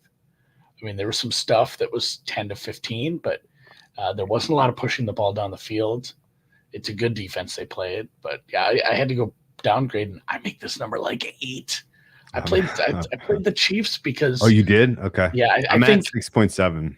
I think, we've maybe swung too far on the Chiefs can't cover as a favorite. You're us paying a premium. I guess maybe that's still true, but my numbers disagree with that. And at home, extra rest against this bad of a defense, and I mean, if that's what we got out of Rashee Rice and Xavier Worthy, Kelsey, Mahomes barely had to scramble. That's what we got from Pacheco and the rest of that gang against what was, last year's record-setting defense. And that's the only worry is like, oh, this is a way easier test. We have extra rest. We need to dial up the good plays. I'm not even sure without the good plays, it's going to be a close game. I have a lot of I'm kind of in the same boat with you. Is like, I think there's a lot of situations where they're up 14-17 at half, and I can come back on the other side if I really want to, but mostly just playing a second half under. I think I think second half under is really the key here with a healthy. Well, what do you think of the Cincy line, offensive line? I didn't think they were good at all. Trent Brown doesn't look like he can play football anymore. No, I had them at a dead Did you average. see what Trent Brown was up to? I'll show you some of the low. I'll send you some of the low light clips of Trent Brown. He does not look like. I haven't rewatched much of the. I just watched a bunch of like Burrow. I literally I had the game on, and it's funny is like when you're watching the film, the sideline gives you the view of what's happening down the field, and then the end zone view gives you just the O line. So you get a nice like, okay, let's look at the skill versus coverage. Let's look at the trenches.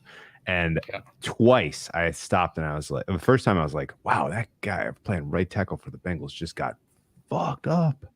And then on the later play, it was just such a stumbling out of his break that I had to stop and I had to like, okay, 77. I think his number was 77, but just bear with me. I was like, 77. Okay, who is that? And I looked up and I was like, wow, that's Trent Brown. And then I couldn't stop seeing it. Like there wasn't a lot of pressure. There wasn't a lot of failure of the O line in general for Cincy, but Brown is mega cooked from what I saw. Yeah, it's just like, again, it's like year 5 of, hey, what if we fix this offensive line for Joe? And it didn't happen. Like Karras, fine, probably below average. Kappa, below average. God, who's the other guard? I can't think of it. Volson, who's probably the best players. Yeah, I don't know. I think that side of the line was okay, but the center and the guards were fine. The other tackles, Orlando Brown was fine, not great, and then Trent Brown was borderline unplayable. They need Mims back. That's what I'm saying. Like, so that the left side, Brown and Volson was okay, but from like Karras over, I think that there was a little bit of an issue on the right side, and I guess that's where I'd want to line up Chris Jones. Yeah. All right. Yeah, I'll be on this 5.5. Would you, as our in-house fashion aficionado, what did you think of Travis Kelce's Gucci bucket hat? I didn't hate it. Bucket hats, you gotta be able to pull off a bucket hat. Like, I didn't hate the hat. It just doesn't work for him. Some people make a bucket hat look like you just don't care. It made him look like a slob. Yeah. He's got, I think you have to have a different kind of vibe and body type to wear a bucket hat and look like, you're cool because you don't care. He just looked like he was a stoner that came out of he was, sleeping in a windowless room in a frat house. Yeah, that sounds right to me. I still have some red flags. I wonder if there's going to be props on this game for the Dave Mason was sitting fun as far as I don't want to get into politics, but obviously we saw what Taylor Swift put on last night, and we saw what Brittany Mahomes has said. I want to see if there's will they sit next to each other? Will they acknowledge each other? We need Dave Mason to get on that over at Bet Online. I dig that. All right, let's keep moving on. I think the thing to watch, obviously, Burrow and wrist and passing and decision making, all of it. But Chiefs defense, I'm a little nervous about too. But I don't know that gets tested now. Steelers Broncos is 287 in the rotation, and this has trickled all the way down to Steelers -2.5 plus 100. The total is 36.5. If the tone of my voice was surprise sounding that the Steelers are -2 plus 100, -2.5 plus 100, it is because they opened up at -3 -120, and that is a non-trivial amount of movement in the direction of the Denver Broncos. I can't believe that is based on the announcement and the kind of clarity on the Fields at quarterback situation, but maybe it is. The Shannon Sharp plug of the week. Sharp at morning. Ultimately the kind of enthusiasm for the Broncos, I get it. I'm actually part of this. I played Denver Broncos money line plus 141. I don't feel great about it. This is mostly just a situational play because this is a tough travel spot for the Pittsburgh Steelers in every which way. And I think in general, the Denver Broncos are now a relatively straightforward handicap. Are you ready? Or should we do injuries? Garrett Moles missed practice today. They have a couple of their guys that were limited. And then Josh Reynolds didn't practice. The rookie wide receiver Vele Wattenberg is their starting center. He didn't practice. Audric Esteem,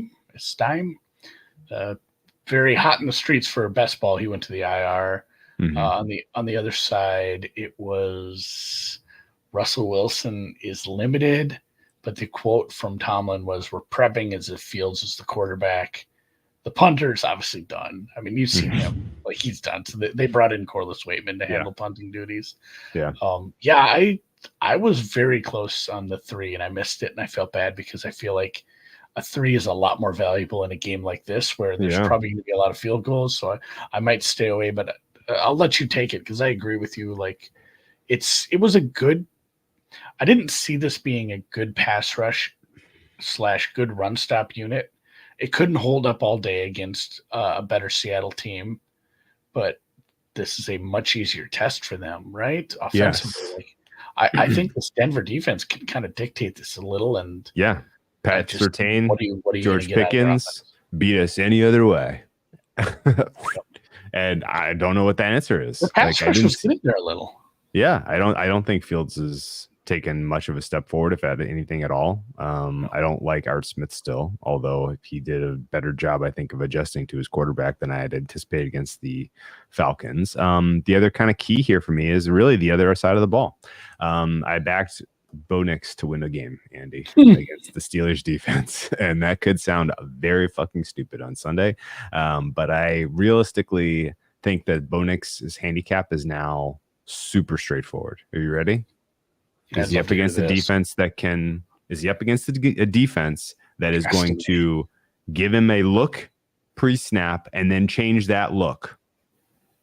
Or is he up against a defense that's just going to try to win 1v1 with talent?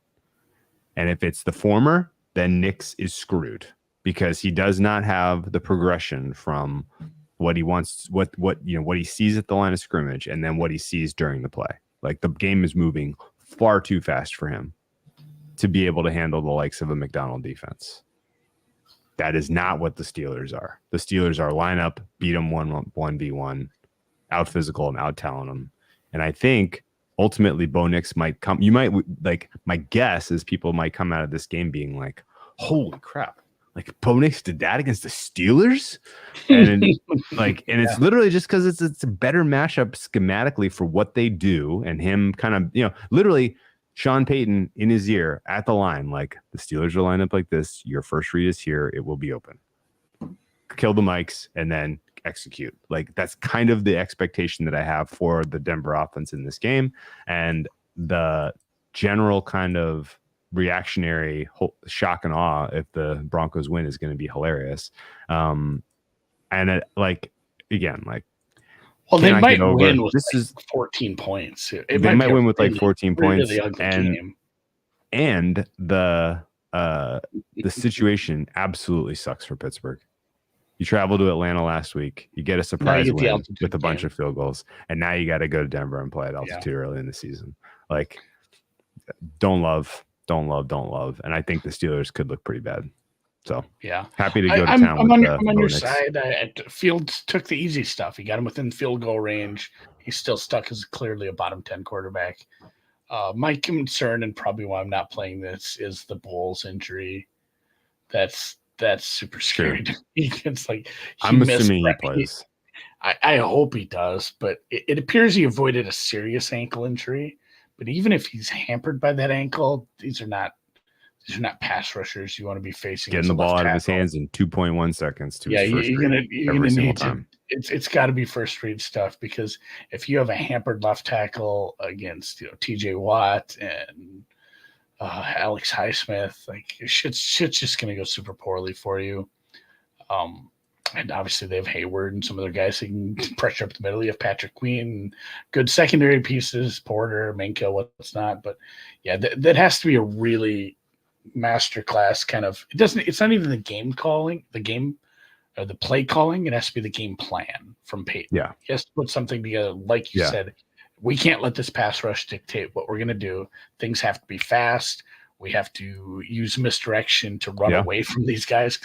Man, quarterback, get just wheel away from, bootleg Bo Nix away from TJ Watt on every play, and let him Lamar Jackson out there. Man. Yeah, let him Lamar Jackson out there. All right, I'm off the game for now, though. I pass on grass here. I honestly don't even really love this play. It was just too big of a number for how bad of a situation the Steelers are in. So I played the money line, and we'll see if it looks stupid or not. Bears Texans 289. Another fascinating two-way market here. We were expecting something in the 4.5 range. After everyone digested Caleb Williams, they opened to 6. This got bet up to 7, as people said. Texans real, Bears not. And then somebody came in and said, gravity and the preseason priors want this to be under 7, and we are now staring at a 6. You still have to lay -115 if you want Houston at 6, but that's a non-trivial shift off of a key. The total has come down from 46 to 45. I think that is just general, kind of correctly evaluating that if the Bears are doing well, it's because their defense surprises to the good, and they have the coverage pieces to maybe do that. But no one, I don't think, really expects their offense to be the reason they cover this spread. So, what do you think of this one, Andy? It's another good defense. The Bears 2 weeks in a row, their rookie quarterback is going to have to start against a good defense. I'm laying it. I make this 8.5.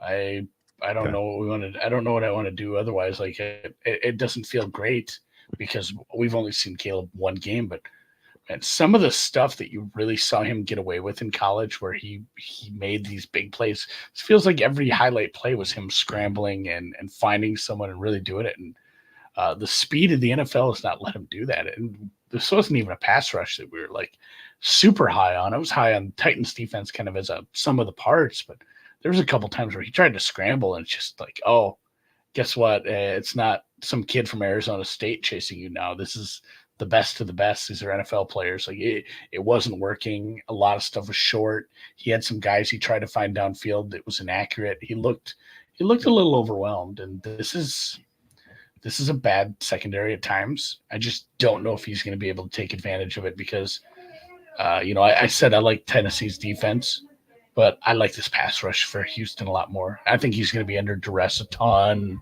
from this pass rush. So I just don't see Caleb being able to take advantage of the secondary.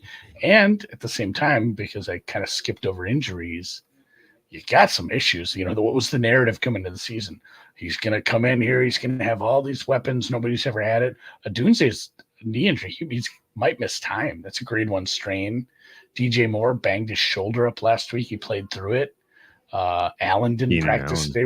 Allen didn't practice Keenan, with his heel injury. They have an offensive lineman. They switched mid-game. Ryan Bates went in, but he's got an elbow and a shoulder injury. He's kind of working through. So they've got some injuries already, kind of in bad spots. Akuda's obviously injured for Houston. Keep an eye on that. I'm not so sure he brings this secondary to like some level they're not going to reach without him. But yeah, it'll be very interesting. Obviously, the matchup to watch is what does Houston do against this defense? They really got aggressive with the run, especially with the lead, but it's a secondary they can probably pick apart across the middle and find some spots in the zone where you have like 3 really good route runners and some running backs. Mixon's a boon to your passing game. Like I really think it's going to be at the end of the week, we're like, man, I forgot how good CJ Stroud is. I'm projecting a pretty decent edge on Houston's team total. You have any interest in secret potting that? I can't add anything to your handicap. I agree with you. My fair is 7.2. My fair total is 46.5. That's mostly bullish Houston.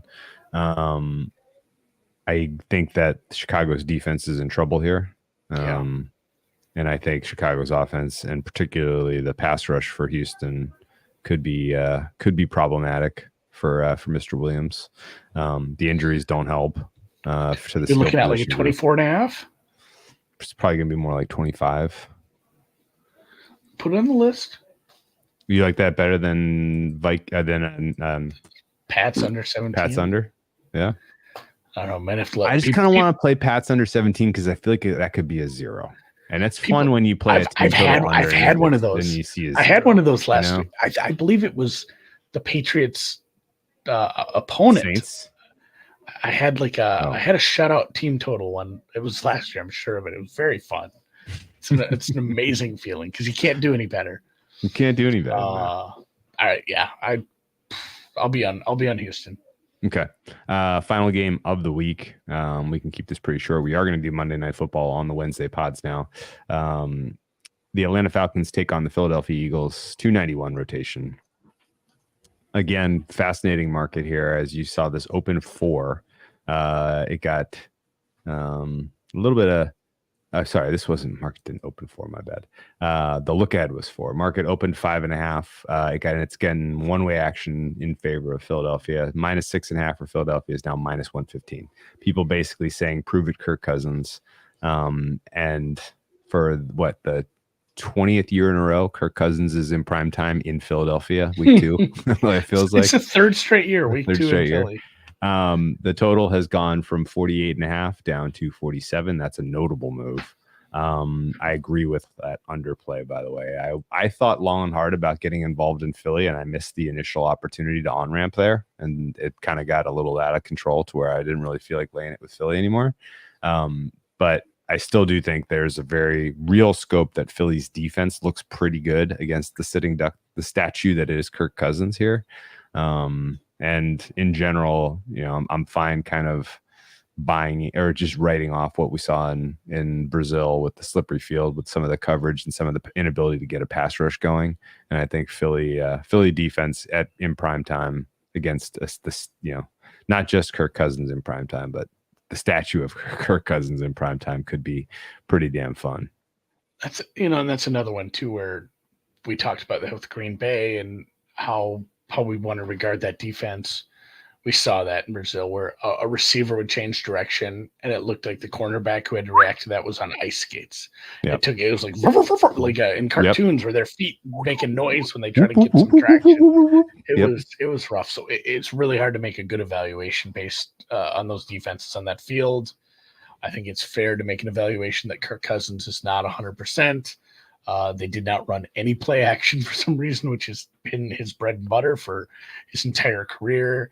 They did do the things where they got the ball to the good players. There was no under center anything, right? Was he in every snap with shotgun? It was a lot of pistol stuff, which is just it feels like, is this because of the injury? Is this are you really gonna pay this guy all this money at this point in his career and then do round peg square hole kind of stuff? It was puzzling. I'm not maybe fully bought into this new coaching staff right now, but at the same time, he looked inaccurate. He didn't look like he trusted when he was planting his legs and making throws. He was making bad throws that he normally doesn't make. Lindstrom was out for a little bit. I think he just came back in. That's concerning. That's one of your better players. It was super bad vibes watching that game. I think the only other injury was, Lindstrom left the game with a head injury. That's what it was. They pulled him out, so he was allowed to return. And then obviously the Eagles game was a long time ago. We had Devin White was out. Isaiah Rodgers seemed confident he would be back this week, the corner, which was kind of an issue for them. They were struggling to figure out what the secondary is going to look like. That was part of the reason I played Green Bay. I was just like, the cornerbacks are going to suck. That I'm not so sure. A Kirk Cousins who can't hit, 13-yard crossing routes is going to be able to take advantage over the top here. So I make Eagles like 7. I'm not excited to back it though. Okay. I got time. I got ahead of the big under move, so I'm happy with that. But if you think this Philly defense really is a lot better than we saw because they played a good offense. I don't think they're a lot better than we saw, but I think they can match up well against a guy who's not mobile. Yeah, that's what I'm saying. Like, if you think that wasn't because Green Bay put some points up, if you think that was a little outlier because of the field and the matchup, I do. This is an Atlanta's team total's probably high by about 5. Yeah, so you're looking at like what 20, 21 there. 20.3. Yeah, if it's a 21, like Atlanta under 21 feels pretty good too. Yeah. Okay. Yeah, I'm there. We're gonna do New England. New England under 17 is a team total. New England under 17. If you guys I know some of you hey, man, just play all of them. We've been dying to get there's not many. Like, don't get me wrong. Like, I'm excited about the Seattle Seahawks defense, right? Yeah. The next 2 weeks are Dolphins Lions for them. Then they get a reprieve against the Giants, and then they get Niners. They get maybe a reprieve against the Falcons, and then they get Bills Rams. So like, there's not a ton of times to get weird with a Seahawks team total under this year. So I think we got to take them when we get them. Also, I have nothing else in that game. Yeah. So you're good with that? Yeah. New England under 17, 70F, whatever you want. And I guess, is that the shower fart game of the week, or is the Giants Commodes the shower fart game of the week? I don't think it is, because it's almost like two wrongs don't make a right, but two rights in an airplane. Yeah. Because it's just like two really bad defenses are going to make it's just going to be too fun. Comedy of errors. Like, you could have a couple defensive touchdowns, which would be lovely for an over. Sure. You could have some really, really comical, like, broken plays. Just third wide. Steelers Broncos shower fart game of the week? Yeah, that feels right. Steelers Broncos. All right. Done deal.